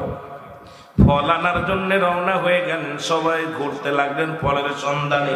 ওদিকে শীষ আলাইহিস সালাম ডাকতে বলে, আব্বা জান, আপনি তো আল্লাহর পয়গম্বর, পৃথিবীর প্রথম মানুষ গো আব্বা জান, আপনি পৃথিবীর মধ্যে সর্বনবী, প্রথম নবী গো। আসলে কিন্তু আদম নবী সর্বপ্রথম নবী নয়, সর্বপ্রথম নবীদের নবী হলো রাহমাতাল লিল আলামিন। জোরে জোরে চিল্লায় বলা যাবে না মারহাবা। কিন্তু সিস্টেমে আমার আল্লাহ আদমকে আগে পাঠাইলো। আদম যখন পানি মাটি, তখন আমার নবী নবী। মারহাবা। এরে মুসলমান শুনে নাও, না ছিল আকাশ, না ছিল বাতাস, না কোনো ছিল তৃপ্তিময়, তখন আমার নবী প্রকাশ। মুসলমান শুনে নাও, এই এখনো আগে বুঝতে হবে নবীর হালাতটারে। মুসলমান অনেকের কলিজার মধ্যে লাগে, এই ওয়াজটা করতে গেলে কয় কি হলাম ইনসাফ। না ছিল আকাশ, না ছিল বাতাস, না ছিল কোনো তৃপ্তিময়, রাসূল তোমারই কারণে এই বিশাল এই ভুবনে আমার আল্লাহ চির পরিচয়। জোরে বলো মারহাবা। আদম নবীর শীষ আলাইহিস সালাম ডাকতে বলে, বাবা আদম, আপনি আল্লাহর পয়গম্বর, আপনার কাছে জিবরিল আমিন আসছেন 12 বার। কয়বার? 12 বার জিবরিল আমিন আসছে। বাবা গো, আপনি আল্লাহর কাছে চান, আমার আল্লাহ আপনাকে খাবার দিব, ফল দিব। আদম নবী যখন বললেন, শীষ আলাইহিস সালাম বললেন, আদম কয়, বাবা শীষ, আমার লজ্জা লাগে আল্লাহর কাছে চাইতে, কারণ আমার তো ফলের ভান্ডার দিয়েছিল, জান্নাতের ভান্ডার দিয়েছিল। ওই জান্নাতের একটা নয়, দুটি নয়, জান্নাতের মধ্যে আমি ছিলাম। তোমার আম্মা জানার আমি জান্নাতের মধ্যে সুখে শান্তিতে জীবন যাপন করেছিলাম, সুন্দর সুন্দর ফলমূল খেয়েছিলাম। আজকে আমি ভুল করে আজকে এই জান্নাত থেকে আমি চলে এসেছি। আমি আল্লাহর কাছে কোন মুখ নিয়ে চাইবো, আমার বড় লজ্জা লাগে। যেহেতু আমার সন্তানদের মধ্যে আমি তোমারে খেলাফত দিয়ে দিছি, আল্লাহর হুকুম হয়েছে, তাই তোমার আমার দায়িত্ব বুঝে দিছি। আমার বিশ্বাস রে বাবা শীষ, তুমি যদি ফল চাও, আমার আল্লাহর কাছে চাইতে দেরি, দিতে দেরি নয়। জোরে বলো মারহাবা। আদম কয়, বাবা শীষ, তুমি চাও, আমার লজ্জা করে, কোন মুখ নিয়ে আসাম, কোন মুখ নিয়ে আসাম। শীষ ডাকতে বলে, আমার মালিক, আমার পিতা আদম আলাইহিস সালাম আল্লাহ জান্নাতি ফল খাইতে চেয়েছে। আল্লাহ, যেহেতু আমি আমার বাবার ওই গদিশিনী গো, আমার আব্বা যেহেতু আমাকে দায়িত্ব অর্পণ করেছে, আর আপনি আমাকে মেনে নিয়েছেন নবী বলে, আমার বাবার জন্য কিছু ফল চাই, জান্নাতি ফল গো আল্লাহ। জোরে জোরে চিল্লায় বলা যাবে না মারহাবা। আল্লাহুম্মা সাল্লি আলা সাইয়্যিদিনা মুহাম্মদ নাবিয়া শাফিয়ানা মাওলানা। জোরে। আদম যখন মাটি পানি, মোর নবীজি খোদা রাসূল। আদম যখন মাটি পানি, মোর নবীজি খোদা রাসূল। তার উপরে পড়েন দুরূদ, তার উপরে পড়েন দুরূদ। আল্লাহ ফেরেশতা কুল, আল্লাহুম্মা সাল্লি আলা সাইয়্যিদিনা মুহাম্মদ। বাবা মোহাম্মদে অনেক ওয়াজ হয়েছে, জোরে। নবিয়ানা শাফিয়ানা মাওলানা মুহাম্মদ। উড়ে যাও রে ক্যালিফোর্নিয়ার হাওয়া, যাও রে উড়ে মদিনায়। উড়ে যাও রে এলাকার হাওয়া, যাও রে উড়ে মদিনায়। এ গোলামের সালাম খানি, এই গোলামের সালাম খানি পৌঁছাই দিও মদিনায়। আল্লাহুম্মা সাল্লি আলা সাইয়্যিদিনা মুহাম্মদ নাবিয়ানা শাফিয়ানা মাওলানা মুহাম্মদ। আমার আল্লাহ ডাকতে বলে, জিবরিল দৌড়ে যা, জান্নাতের মধ্যে যা,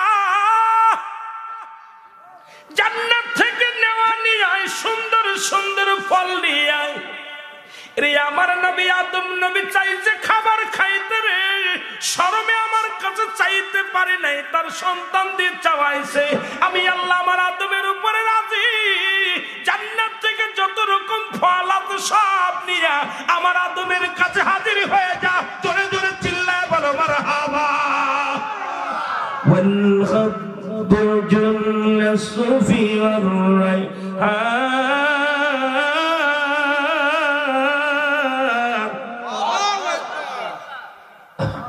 আল্লাহ বলেন আমি ফল এবং ফুল দান করেছি। সুবহানাল্লাহ বলেন। কি ফল? খোসা যুক্ত ফল, খোসা মুক্ত ফুল। ফুলের উপরে খোসা নাই, ফলের উপরে খোসা আছে। সবকিছু কাটার সবকিছু যদি চিল্লায় বলেন না কার? প্রতিটা ফল মূল জান্নাতি ফল মূল এগুলো দান করছে আল্লাহ। মারহাবা বলেন আরো জোরে। এই আদম নবীর জন্য জিবরিল আমিন ফলের খাঁচা নিয়া যখন জান্নাত থেকে রওনা হয়ে গেল, দলে দলে জিবরিল ফেরেশতারা মাথায় ঝাঁকা নিয়ে আদম আলাইহিস সালামের জন্য ফল নিয়ে রওনা হয়েছে। আল্লাহ ডাক দেয় জিবরিল দাঁড়া, এই আমার আদম নবীর সন্তানদের মধ্যে আমি জোড়ায় জোড়ায় সন্তান দান করেছি, একটা মেয়ে একটা ছেলে, কিন্তু আমার শিশির লগে কোনো জোড়া নাই। সে যেহেতু নবুয়াতি পেয়ে গেছে, এখন আমার শিশের বউ লাগবে। দুনিয়ার কোনো মেয়ে নাই, জান্নাত থেকে একটা সুন্দরী হুর নিয়ে যাও, ওই শীষ আলাইহিস সালামের লগে আমি হুরের লগে বিয়া দিমু।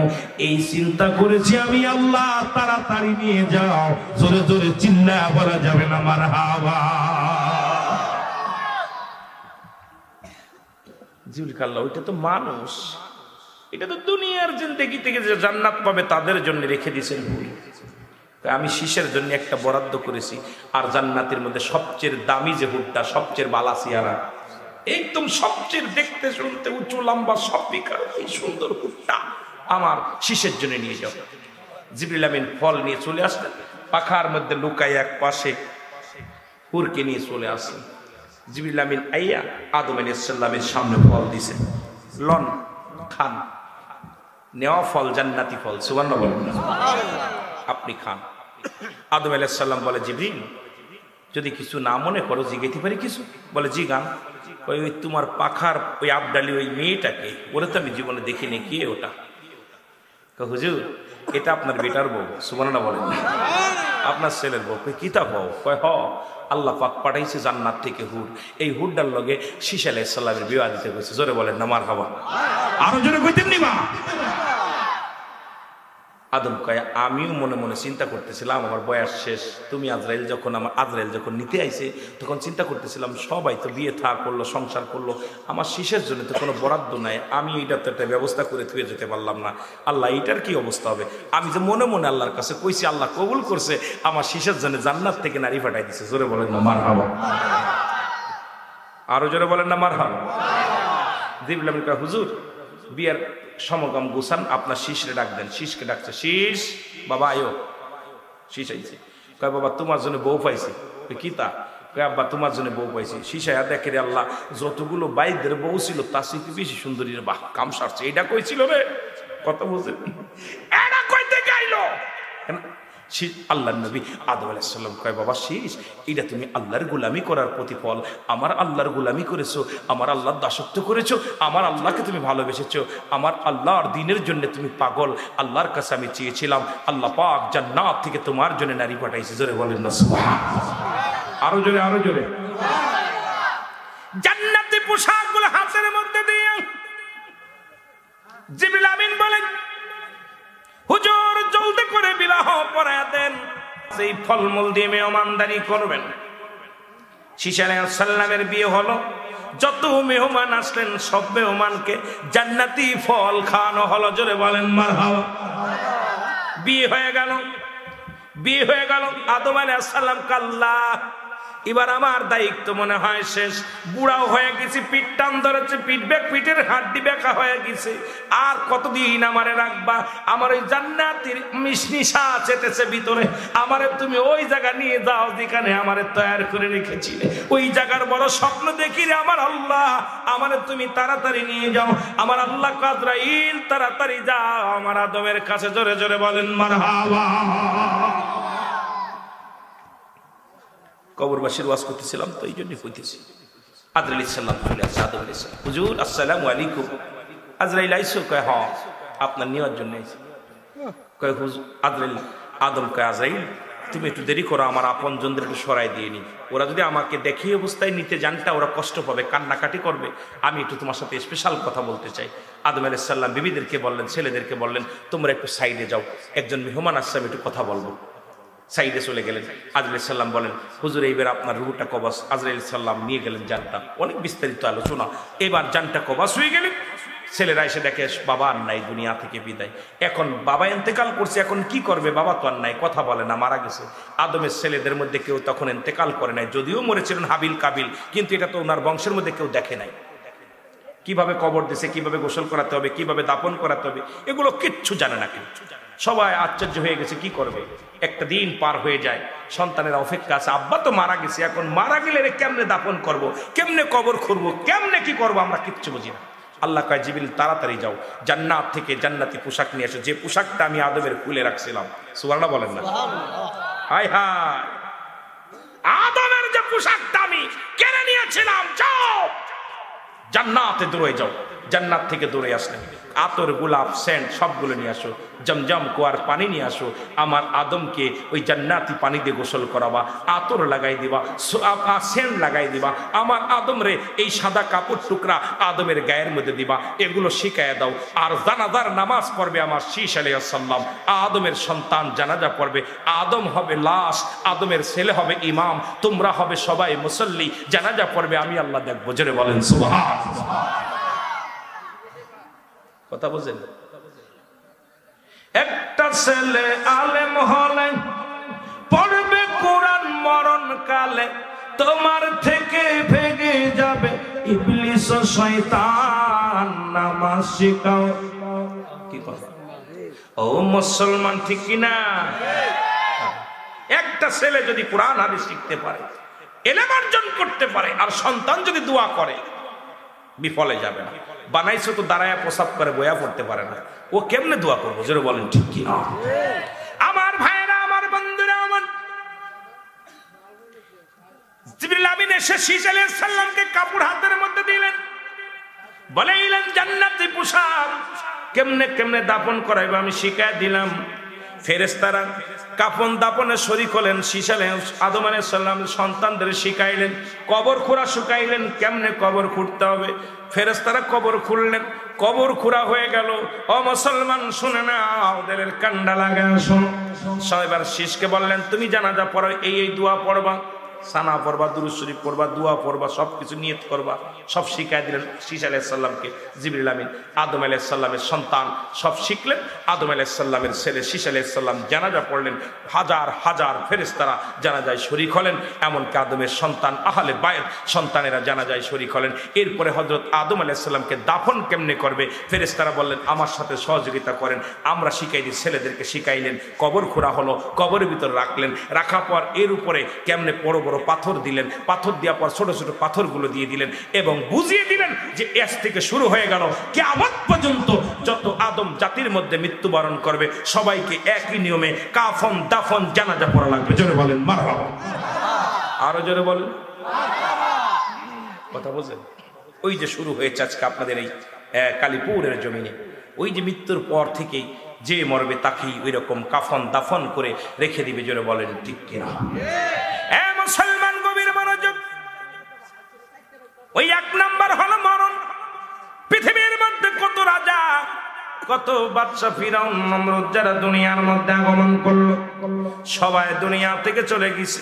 আর একজন নবী মুসলমান শুনে নাও, এ আমার আব্বা জানেরা শোনো, নাম হলো হযরত মুসা আলাইহিস সালাম। জোরে বলো মারহাবা। মুসার কাছে আজরাইল আলাইহিস সালাম আগমন করলেন। আজরাইলের ঘোষণাটা শোনো, মুসা নবীর কাছে আজরাইল আসলেন, ডাকতে বলে আসসালামু আলাইকুম নবী মুসা। মুসা বলে ওয়ালাইকুম আসসালাম। কে? আমি আজরাইল। কে? আমি আজরাইল। আজরাইল কে হুজুর সবার কাছে আমি জীবনে যাব, তবে ইমানদারের কাছে সরাসরি, বেঈমানদের কাছে আমি সরাসরি না। বেঈমানদের রূহটা আমি কবাজ করব, এমন ভয় ভীতি দেখাবো, উপর থেকে আসমানে আমার মাথা, জমিনে আমার পা, এমন ভাবে একটা হুক্কার মারবো, এক হুক্কারে কলিজাটা ফেটে যাবে। জোরে বলো আল্লাহু আকবার। মুসা আলাইহিস সালাম বলে আজরাইল কিসের জন্য আসছো? হুজুর আপনার বয়স শেষ, বুড়া হয়ে গেছেন, এখন আল্লাহ পাক আপনার যাওয়ার জন্য আমারে পাঠাইছে, যেতে হবে। মুসা নবী কয় আমার যে জানটা কবাজ করবি, কেমনে করবি? আল্লাহ নবী গো, আপনার জানটা আমি মুখ দিয়ে নিব। কেন দিয়ে নেব? কথা বলেন না, কি দিয়ে নিব? গাল দিয়ে নিব, মুখ। মুসা কয় তুই ভাবলি কেমন করে আমার মুখ দিয়ে তুই নিবি? আমি আল্লাহর লগে কথা কইছি না? আজরাইল থরথর করে কাঁপে, ধমক দিচ্ছে আজরাইল। আজরাইলকে কাম সারছে, কাল লগে আছে কথা বুঝে কি হুজুর আপনার মুখ, আমার মুখ আল্লাহর লগে দিদার করে। যখন আল্লাহর সঙ্গে আমি যখন দিদার করেছিলাম, যখন আমি মুসা আল্লাহর সঙ্গে একাধিকবার সাক্ষাৎ করেছি, তখন তো আল্লাহর সঙ্গে আমি নূরের তাজাল্লি দেখেছি, কথা বলেছি, আমার মধ্যে তুই আজব তুই ভাবলি কেমন করে? হুজুর তাহলে আপনার নাক দিয়ে নিব। দাঁড়া, খবরদার, আমার নাক দিয়ে নিবি? আল্লাহ নূরের তাজাল্লি নূর যখন এসেছিল, ওইটা ঘিরান, আমি জান্নাতি ঘিরানটা আমার নাক দিয়ে নিছি, আর আমার নাক দিয়ে তুই যাবি? আজকে কাম সারছি, কাল লগে এসি তেরা মশা, তো নাম রাখি তেরা মশা। ভাই আল্লাহ নবী গো, তাহলে আপনার চোখ দিয়ে ঢুকবো। কয় খবরদার, এই চোখ দিয়ে আমার আল্লাহ নূরের তাজাল্লি দেখছি, সুতরাং আমার চোখ দিয়ে তোকে ঢুকতে দিতে পারি না। জোরে বলেন মারহাবা। আমার চোখ দিয়ে তোকে ঢুকতে দিতে পারি না।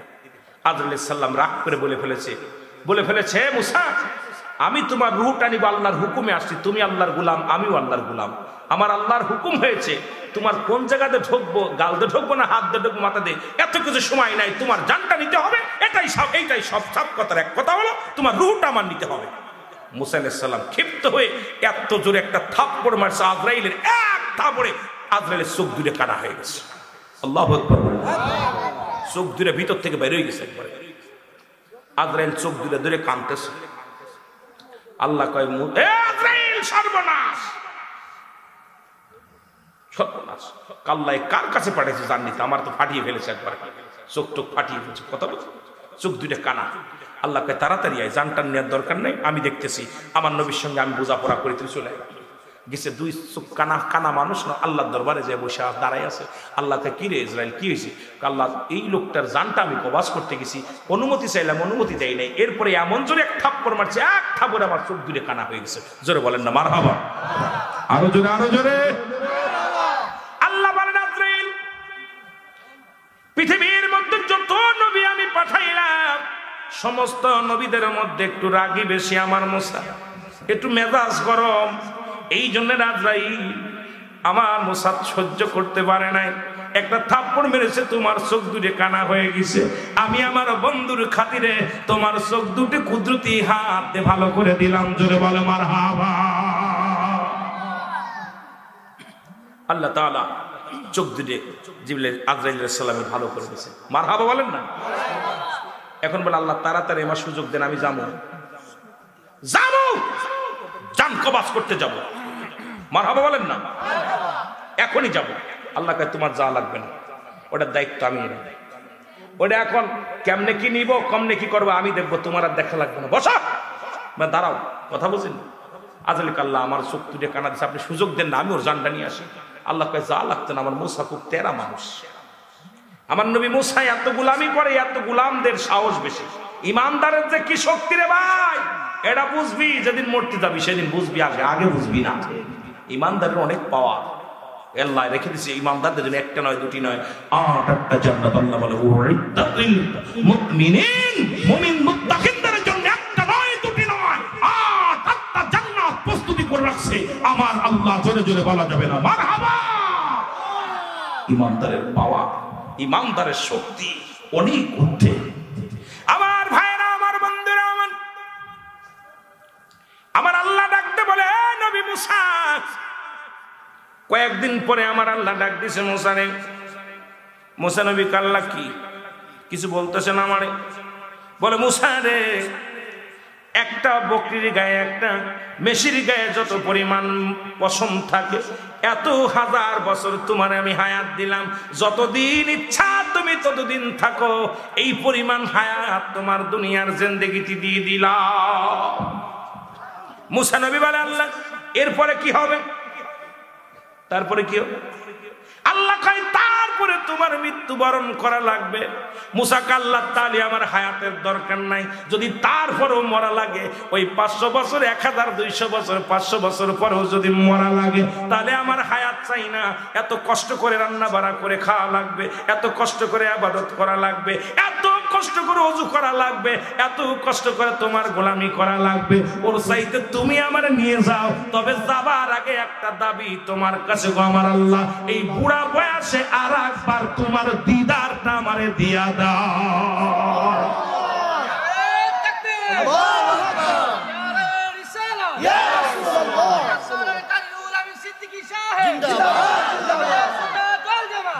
আল্লাহ এতদিন যেহেতু হায়াত পাওয়া পর মরা লাগবে, কথা বোঝেন নাই? হয় আজ নাই কাল মরতেই হবে, তাহলে আর এত কষ্ট দিও না, এত কষ্ট করে কেড়ায় ইবাদত করবে। ওসিতে নিয়ে যাও, যাওয়ার আগে একটা বার তোমার সাক্ষাৎ চাই। আল্লাহ বলেন মুসারে তোমাকে দিয়ে দিলাম। মুসা নবী লাঠি ভর দিয়ে টুকটুক করে রওনা দিয়ে অনেক কষ্ট করে তুর পাড়ে চলে গেলেন। আল্লাহর সঙ্গে দেখা হলো, সাক্ষাৎ হলো। মুসা নবী দাবি করে আল্লাহ এই বুঝি আমার শেষ দেখা জীবনে, আল্লাহ তোমার নূরের তাজাল্লি আমার জীবনের শেষ দেখা গো আল্লাহ।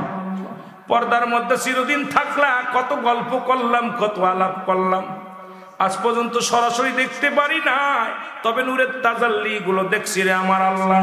তবে যাবার আগে একটা কথা বলে যায়, আমার বনি ইসরাইল কওমের লোকেরা যারা আছে গো আমার আল্লাহ, সবার একটু খাবার ব্যবস্থা করে দিও, কাউকে তুমি না খায়া মেরো না রে আল্লাহ, সবার একটু রিজিকের ব্যবস্থা করে দিও। জোরে বলেন আল্লাহু আকবার।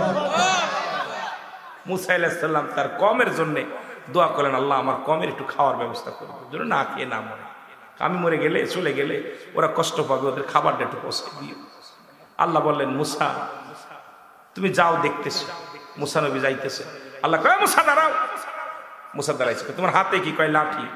ওই লাঠি দিয়ে পাহাড়ের মধ্যে একটা বাড়ি মেরে যাও। পাহাড়ের মধ্যে মুসা আলাইহিস সালাম একটা লাঠি দিয়ে বাড়ি মারছে। বাড়ি মারার সঙ্গে সঙ্গে বিশাল একটা নদী, সুবহানাল্লাহ বলেন, আরো জোরে বলেন বিশাল একটা নদী। নদী দেখে মুসা আলাইহিস সালাম আশ্চর্য হয়ে গেলেন, এই নদী, পাহাড়ের মধ্যে নদী। আল্লাহ কারেকটা বাড়ি মারো, মারছে। বাড়ি মারার সঙ্গে সঙ্গে বিশাল একটা পাথর ভেসে আসছে। চিন্তার পাথর পানির উপর দিয়ে ভেসে আসতেছে। আল্লাহ কয় মুসার আর একটা বাড়ি মারো। বাড়ি মারছে, পাথরের ভিতর থেকে একটা হরিণ বের হয়েছে। জোরে বলেন না সুবহানাল্লাহ। একটা হরিণের গালের ভিতরে কাঁচা ঘাস, মুখের ভিতরে কাঁচা ঘাস। মুসা আলাইহিস সালাম বলতে আল্লাহ আশ্চর্য, পাহাড়ের মধ্যে নদী, নদীর ভিতরে পাথর, পাথর মধ্যে হরিণ, তার মুখে কাঁচা ঘাস। আল্লাহ বলেন মুসা শোনো, পৃথিবীর যত মাকলুকাত যেখানে আসে না কেন সব কিছুর খাওয়ানোর দায়িত্ব আমি আল্লাহর। আমি হলাম স্রষ্টা, তোমরা হলে সৃষ্টি, সুতরাং সৃষ্টির জগৎটাকে দেখার দায়িত্ব আমি প্রভু। জোরে বলেন না মারহাবা। দেখেন না আল্লাহ কত ভালোবাসে। কোথায় সে ঘাস, কোথায় হরিণ? মুসা আলাইহিস সালাম রওনা হয়ে গেলেন। সালাম গায়েবে সালাম আসলেন, সালামের জবাব দিয়ে মুসা আলাইহিস সালাম বিদায় হয়ে গেলেন। আল্লাহ আমি খুশি হয়েছি যেহেতু এই হরিণের মুখের মধ্যে তাজা ঘাস, তাহলে আর বুঝতে বাকি নাই আমার যত কমের লোক আছে সবাই তুমি খাওয়াইবা গো আল্লাহ, আমি অনেক খুশি। মুসা আলাইহিস সালাম আস্তে আস্তে দেখে পাহাড়ের মধ্যে 7 জন লোক কবর করে, 7 জন মানুষ অটোমেটিক একটা বিশাল একটা মরু প্রান্তরে কবর খুঁজতেছে। মুসা আলাইহিস সালাম চিন্তা করে বাড়ি ঘর দূর কেউ নেই, এখানে কবর খুঁজে কারা? আস্তে আস্তে করে মুসা আলাইহিস সালাম লাঠি কানে নিয়ে চলে গেল। আসসালামু আলাইকুম ভাইরা। ওয়ালাইকুম আসসালাম। কে মারা গেছে? এই তো আমাদের মহল্লা একজন এখানে মারা গেছে, তার কবর হবে এখানে। তা কে মারা গেছে? আছে। তা আপনি তো নবী মানুষ, নবী এই জামানার নবী, আপনি কি শরীক হবেন একটু কবর খোঁজায়? সব বিশাল সব আছে, নেকি আছে, খুঁজবেন? মুসা আলাইহিস সালাম কালি তাও দাও, আমার হাতে অস্ত্র দাও। মুসা আলাইহিস সালাম নিজের কবর নিজে খুললেন। জোরে বলেন না সুবহানাল্লাহ। আরো জোরে, আরো জোরে শোনেন কথাগুলো। কবরের ওয়াজ করতেছি তো, এই জন্য কথাগুলো না বললে ওই তো নিলবা। মুসা আলাইহিস সালাম কবরটা 7 জন ফেরেশতা মিলে কবরটা খোঁড়া হয়ে গেল। এখন কবর খোঁড়া পর মুসা নবী কয় এত বড় কবর খুললা কার মাপ? সেই লোকটা কত বড়? হুজুর বেয়াদবি মাফ করবেন, যে লোকটা এখানে শোবে সেই লোকটা দেখতে শুনতে আপনার মতো উঁচু লম্বা, আপনার মতো লম্বা চওড়া। আপনি যদি দয়া করে একটু এই মাপটা ঠিক করার জন্য একটু শুইতেন তাহলে মাপটা ঠিক করতাম। আপনার যদি হয় তারও হবে। সুবহানাল্লাহ বলেন। মুসাদের তেরা মানুষ তো যদি কয় রেগে যাইতে পারে, এই জন্য পাম্পট্টি দিয়া কইতেছে ফেরেশতারা, হুজুর একটু শুইবেন নি দেখতাম। মুসা আলাইহিস সালামকে ঠিক আছে, যে আমার মতো হয় উঁচু লম্বার, আমার মতো দেখতে শুনতে হয়, তাহলে আমি একটু শুয়া দেখি। মুসা আলাইহিস সালাম একদম কবরের ভিতর শুয়ে আছে। শোয়া পর মুসা আলাইহিস সালাম কয় আল্লাহ কত সুন্দর জায়গা, দুনিয়ার চাইতে সব জায়গায় মনে এই শান্তির জায়গা। আল্লাহ কয় মনে হয় আমার মুসা খুশি হয়েছে। এই ফেরেশতা দৌড়াই যা, জান্নাত থেকে একটা ফল নিয়ে আয়। সুবহানাল্লাহ বলেন। একটা আপেল নিয়ে আয়। কি নিয়ে আয়? আপেল। মুসা আলাইহিস সালামের হাতের মধ্যে একটা আপেল দিছে, কয় হুজুর আপনি এটা খান। ফেরেশতা কয় হুজুর এটা আপেল পাইলা কই? কয় হুজুর আমাদের সাথে ছিল, এটা খান আপনি আর দেখেন মাপটা আমরা মাইপেনি ভালো করে। আর আজরাইলকে তাড়াতাড়ি নিয়ে আয় জানটা। এইবার আবু মুসা আলাইহিস সালামের রূহটা বিদায় হয়ে গেছে, জানটা বিদায়। জোরে বলেন মারহাবা। মুসা আলাইহিস সালাম মৃত্যুবরণ করলেন। আপেলটার মধ্যে যখন কামড় দিলেন সঙ্গে সঙ্গে জানটা বাইর করে নিলেন আমার আল্লাহ পাক আজরাইলকে দিয়ে। এত টেকনিক খাটে, এত আসানে, এত সুন্দরভাবে মুসা আলাইহিস সালামের মৃত্যু হয়ে গেল। আমার আল্লাহ কয় ফেরেশতারা রে, আমার মুসাকে কবর থেকে উঠাও। কবর থেকে উত্তোলন করা হলো। এরপরে তাকে গোসল করানো হলো জান্নাতি পানি দিয়ে, কাফন দাফন করানো হলো। ফেরেশতারা হযরত মুসা আলাইহিস সালামের জানাজা পড়াইলেন। হযরত মুসা আলাইহিস সালামের কাফন দাফন ফেরেশতারা করলেন। ও মুসলমান শুনে নাও, ওই মুসা আলাইহিস সালামের কবরটা যখন দেয়া হয়ে গেল, মাটি দেওয়া হয়ে গেল, আমার আল্লাহ কয় ফেরেশতারা রে, কবরের উপর মাটিগুলো সমান করে দাও, যেন কোনো মানুষ বুঝতে না পারে আমার মুসা এখানে ঘুমাইছে। আজও পর্যন্ত বনি ইসরাইল লোকেরা কেউ জানে না মুসা নবীর কবর কোনটা। আলো আন্দাজ একটা জায়গা রেখে দিয়েছে, কয় এটা মুসা নবীর কবর। কারণ মুসা নবীর দাফন কাফনের দায়িত্ব পালন করেছে আমার আল্লাহর ফেরেশতারা। জোরে জোরে চিল্লায় বলেন মারহাবা। বেঁচে আছে না মরে গেছে? কথা কয় না কেন? কিরে মরার ওয়াজ একটু মনে সব করে বেঁচে থাকবে? বেঁচে থাকবেন নি? মরণ নাই কার কার একটু হাত তোলেন। সবার আছে। আমার মুসলমান বাবারা শোনো, এইরকম যুগে যুগে যত নবী রাসূল গাউস কুতুব আসলো, ফিরাউন নমরুদ কারুন, যারা খোদাই দাবি করেছিল তারাও দুনিয়ার মধ্যে নাই। আমি আপনি থাকবো না, দুনিয়া থেকে চলে যাব। এক নাম্বার বিপদ হলো মরণ, দুই নাম্বার বিপদ হলো কবর। কবর বলতে বোঝায় মানুষের মৃত্যুর পর থেকে শুরু করে গো কিয়ামত পর্যন্ত জগৎটাকে বলা হয় কবরের জগৎ। মারহাবা বলেন। কিয়ামত পর্যন্ত জগৎটাকে বলা হয় কবরের জগৎ। কিয়ামত পর্যন্ত কবরে যেদিন আপনারে শোয়া দিবে, এ মুসলমান, আমরা জানি কবরে শোয়ানোর সঙ্গে সঙ্গে একজন ফেরেশতা আসবে, কেরামুন কাতিবিন, দুপাশে দুজন লিখে রাখছে। আর কবরে আসবে মুনকার নাকির। জোরে বলেন আল্লাহু আকবার।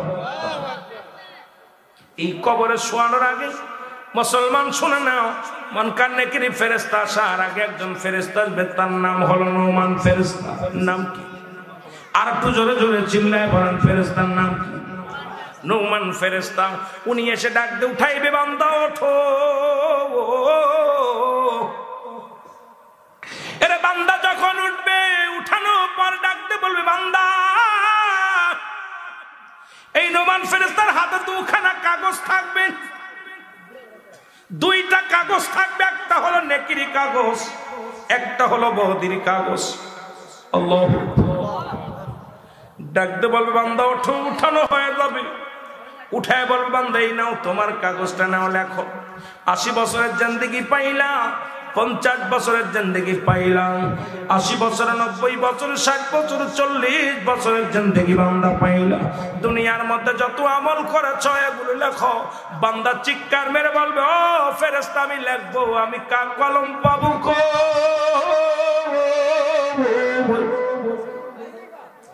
আমার তো কলম নাই, আমি কি দিয়া লাগবো?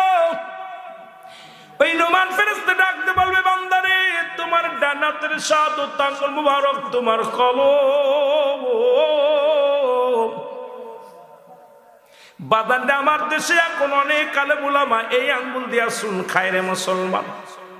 এর নবীজির চন্দ্রকে দ্বিখণ্ডিত করেছিল শাহাদত আঙ্গুল মোবারক দিয়া। এই আঙ্গুলের অনেক দাম, এই আঙ্গুলটার মধ্যে সুন লাগানোর জন্য নয়। এই আঙ্গুলটা কবরের ভিতরে যেদিন আপনাকে নুমান ফেরেশতা লিখতে বলবে, ওদিন আপনার ডান হাতের শাহাদত আঙ্গুল মোবারক হবে কলম। জোরে জোরে চিল্লায় বলা যাবে না মারহাবা। রে আজ না হয় কাল তুমি যাইবা কবরে, মরার পরে দেখবে চেয়ে গো তোমার সবই রইল পড়ে। মরার পরে দেখবে চেয়ে গো তোমার সবই,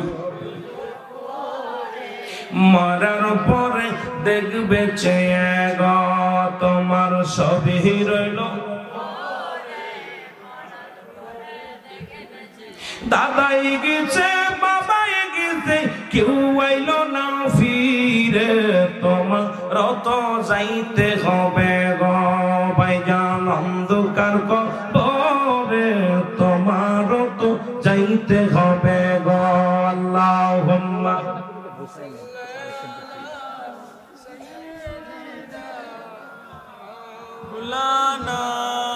এ মুসলমান গভীর মনোযোগ, যে কথা বলতেছিলাম রে, তোমার এই হাতখানা হবে শাহাদত আঙ্গুল মোবারক হবে কলম। বান্দারে বলবে, বান্দা বলবে আমি কলম পাইলাম, কালি পাবো কই? বলবে কালি হলো তোমার মুখের থুতু মোবারক।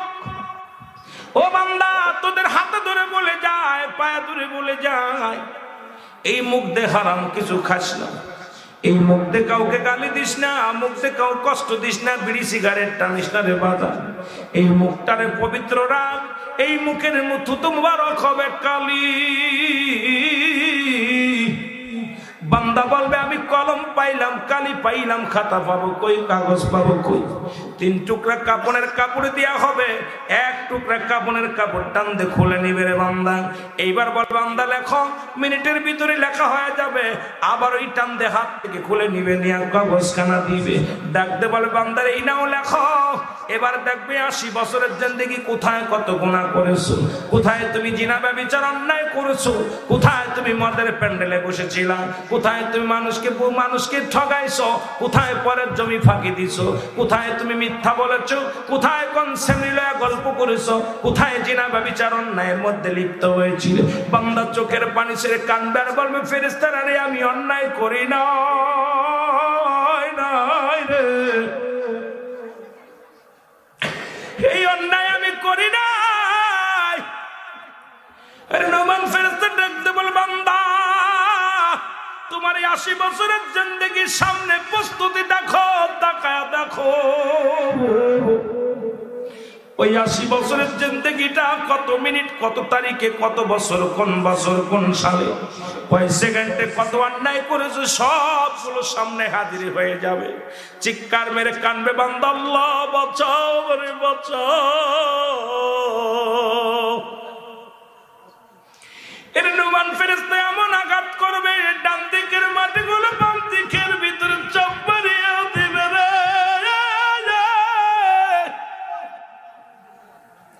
ওই মাথার বাম দিকের মাটিগুলো ডান দিকে চাপ মারবে, উপরের মাটিগুলো নিচের দিকে চাপ মারবে, নিচের মাটিগুলো উপরের দিকে চাপ মারবে। এক একটা বদ আমল গুলো বান্দা লাগবে, আর হাতুড়ি দিয়া গম্বুজ দিয়া বাড়ি মারবে, শত শত গজ মাটির নিচে নেমে যাবে, আবার তাকে টানতে উত্তোলন করা হবে। ও মুসলমান শোনো, ওই কবরবাসীর চিৎকার যদি দুনিয়ার মানুষ শুনতো, দুনিয়ার মানুষগুলো হাত ফেল করে মারা যেত। আর এই কালীপুরের জমিনে কত কবরবাসী কবরে ঘুমায় আছে, আর কোনোদিন তারা উঠে আসবে না, আর কোনোদিন তারা তোমাদেরকে ভাই বন্ধু বলে ডাকবে না। এমন ঘুমাইলো, এমন ঘুমায়া গেছে, আর কোনোদিন আমাদের মাঝে ফিরে আসবে না। মুসলমান, ওই আপনার ওই জিন্দেগির মধ্যে যত অন্যায় করেছেন সমস্ত আমলগুলো আপনার দিয়ে লেখা নিবে। বাবার মন কানা মন কাতিবিন যা লিখে রাখছে, যার যার আমল নামা তার নিজ হাতে লেখা লাগবে রে মুসলমান। সেদিন পালানোর মতো জায়গা নাই, বলার মতো কোনো সুযোগ থাকবে না। বান্দা চিৎকার মারিয়া যখন লেখা হয়ে যাবে, ফেরেশতারা চিৎকার মেরে ডাকতে বলে, হায় আফসোস,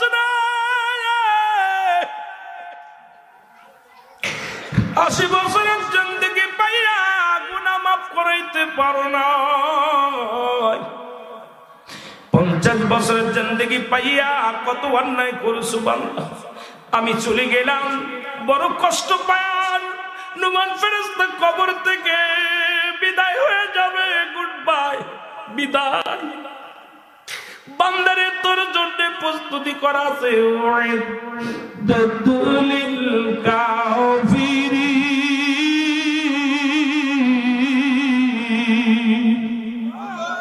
কাফের বেঈমান মুনাফিকদের জন্য প্রস্তুতি করে আছে 7 জাহান্নাম। রুমান ফেরেশতা আফসোস করবে আর বলবে, বান্দাটি এতদিন সুযোগ পেয়েছিলি দুনিয়ার জিন্দেগিতে, কত অন্যায় করলি, কতটা ভুল করেছি, এখন জাহান্নামগুলো তোর দিকে তেড়ে আসবে। মুসলমান, ওই বদির আমলটা গলার ভিতরে লটকা দিয়ে বান্দা যখন ফেরেশতা যখন কবর থেকে বিদায় লয়ে যাবে রে, তখন ওই কবরের ভিতরে মুনকার নেকির ফেরেশতা ঢুকবে। ওই মুনকার নেকি এসে তোর সল নামা, তোর আমল নামা গলার ভিতর থেকে দেখবে, আমল নামাটা দেখবে। তোর এত বছরের জিন্দেগি বরবাদ। যদি ভালো নেকি হয়, আমার আল্লাহ বলে ইমানদারদের জন্য আমি প্রস্তুতি করে রাখছি।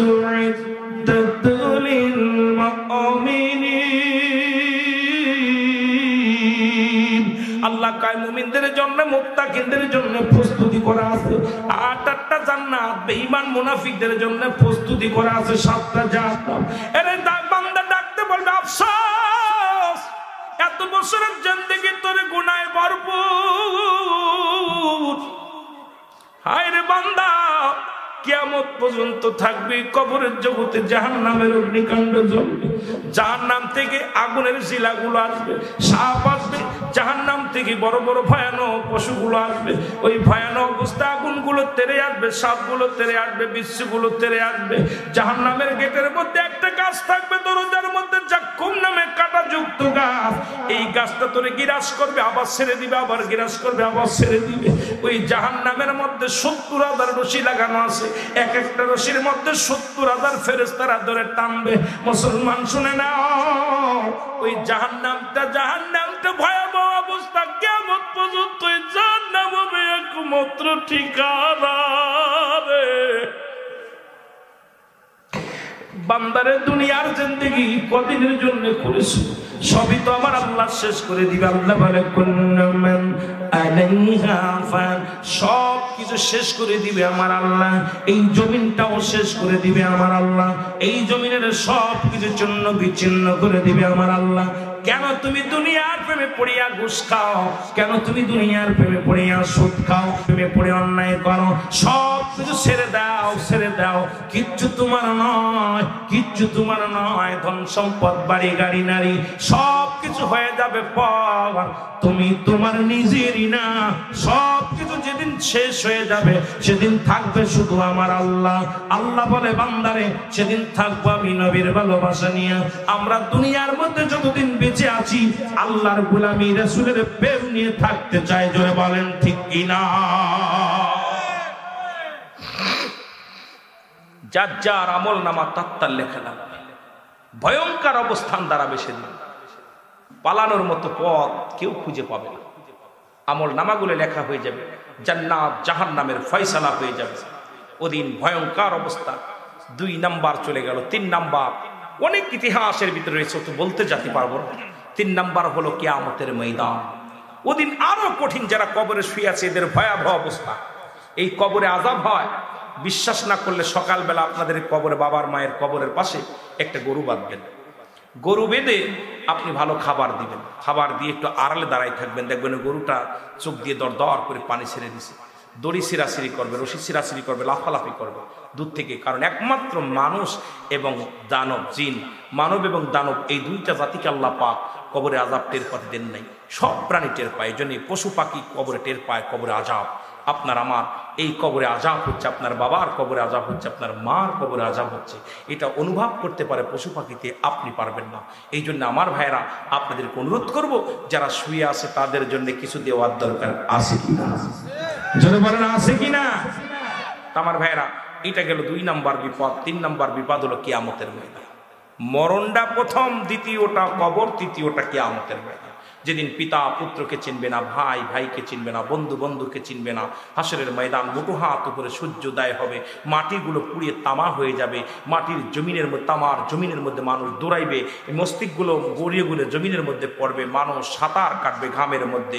সেদিন সবাই নাফসি নাফসি করে দৌড়াইবে, ইয়া সালিম ইয়া সালিম, আমাকে নিরাপত্তা দাও। সেদিন কোনো সাহায্যের জন্য কেউ আপনার আগাবে না। আপনি আপনার বিবিকে দেখবেন, বিবি আপনাকে চিনবে না। আপনি আপনার ভাইকে দেখবেন, ভাই আপনাকে চিনবে না। আপনি আপনার বন্ধুকে দেখবেন, বন্ধু আপনাকে চিনবে না। আপনি আপনার ভাই, আপনার কাকে দেখবেন, আপনার সন্তানকে দেখবেন, সন্তান আপনাকে চিনবে না। সবাই যার যার মতো পালাবে, যার যার মতো পালাবে। ওদিন একমাত্র দরদি হবে রাহমাতাল লিল আলামিন। এই জন্য নবী বলতেছেন, হায়াতি খায়রুল লাকুম, আমার হায়াতের জিন্দেগিটা আমার নবী বলতেছেন আমার উম্মতের জন্য কল্যাণকারক। ওফাতি খায়রুল লাকুম, আমার ওফাতটা, আমি ইন্তেকাল করেছি, এটাও আমার উম্মতের জন্য কল্যাণকারক। সুতরাং নবীজি দুনিয়ার জিন্দেগিতেও নবী, আখিরাতের জগতেও নবী। সেই নবী একমাত্র উম্মতের কান্ডারি। জোরে বলেন মারহাবা, আরো জোরে বলেন মারহাবা। এরে আমার মনের জল্পনা কল্পনা, নবী যাব আমি সোনার মদিনায়, বলো যাব আমি, বলো যাব আমি সোনার মদিনায়। আমার মনের জল্পনা কল্পনা, নবী যাব আমি সোনা। এরে নবীজিকে ভালোবাসি, মনটা আমার অনেক খুশি। নবীজিকে ভালোবাসি, মনটা আমার, এরে নবীজিকে ভালোবেসে তৃপ্তি মেটে নাও, বলো নবীজিকে ভালোবেসে না গো যাব আমি সোনা। আরো জোরে বলেন যাব আমি সোনা। এরে আমার মনের জল্পনা কল্পনা, নবী যাব আমি সোনা। নবীর প্রেমে এত জাদু, ডাকিলে মনে হয় মধু। নবীর প্রেমে এত জাদু, ডাকিলে মনে হয় মধু। এই মধু কোথাও মেলে না, বলো এই মধু কোথাও না গো যাব আমি সোনা। রে আমার মনের জল্পনা কল্পনা, নবী যাব আমি সোনা। আরো জোরে বলেন যাব আমি সোনার মদিনায়, বলো যাব আমি। রে আমার মনের জল্পনা কল্পনা, নবী যাব আমি। এই কালিকপুরের বাসির যত গনা, মাফ করে দাও মাবুদ মওলা। কালীপুর বাসির যত গনা, মাফ করে দাও মাবুদ মওলা। মাফ করে দাও নবীর উসিলায়, বলো মাফ করে দাও নবীর উসিলায় গো যাব আমি সোনা। আরো জোরে বলেন যাব আমি সোনা। রে আমার মনের জল্পনা কল্পনা, নবী যাব আমি সোনা। আমার সাল্লাকা ইল্লা রাহমাতাল লিল আলামিন।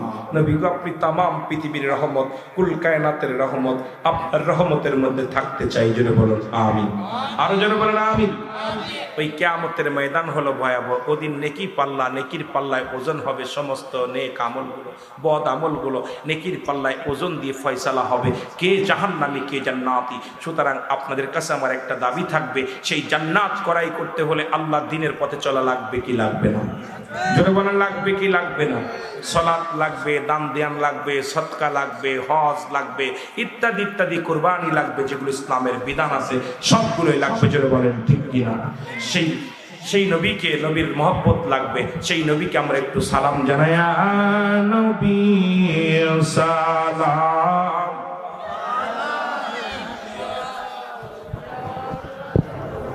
সালামু আলাইকা ইয়া হাবিবি, সালামু আলাইকা, সালাওয়াতুল্লাহ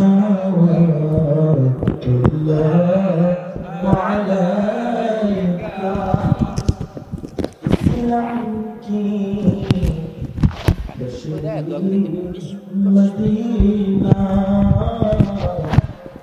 ईमान की तनवीर मदीना, कुरान की तफसीर मदीना, खुदा की तारीफ मदीना, या नबी मुअलैका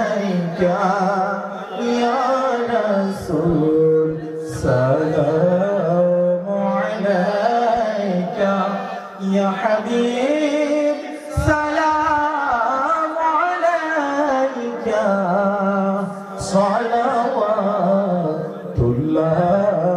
अलैका। दरुदी या रसूल अल्लाह,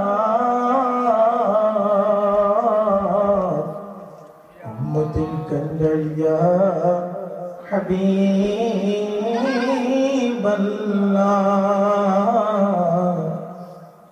नबी अपने की देखा दिबेन ना, देखा दिले बा केनो देखा देन ना, ओ बुझबो मन तो बुझबाने ना, जाइते चाय सोनार मदीना, या नबी सलाम क्या या रसूल, सलामु अलैका या हबीब, सलामु अलैका।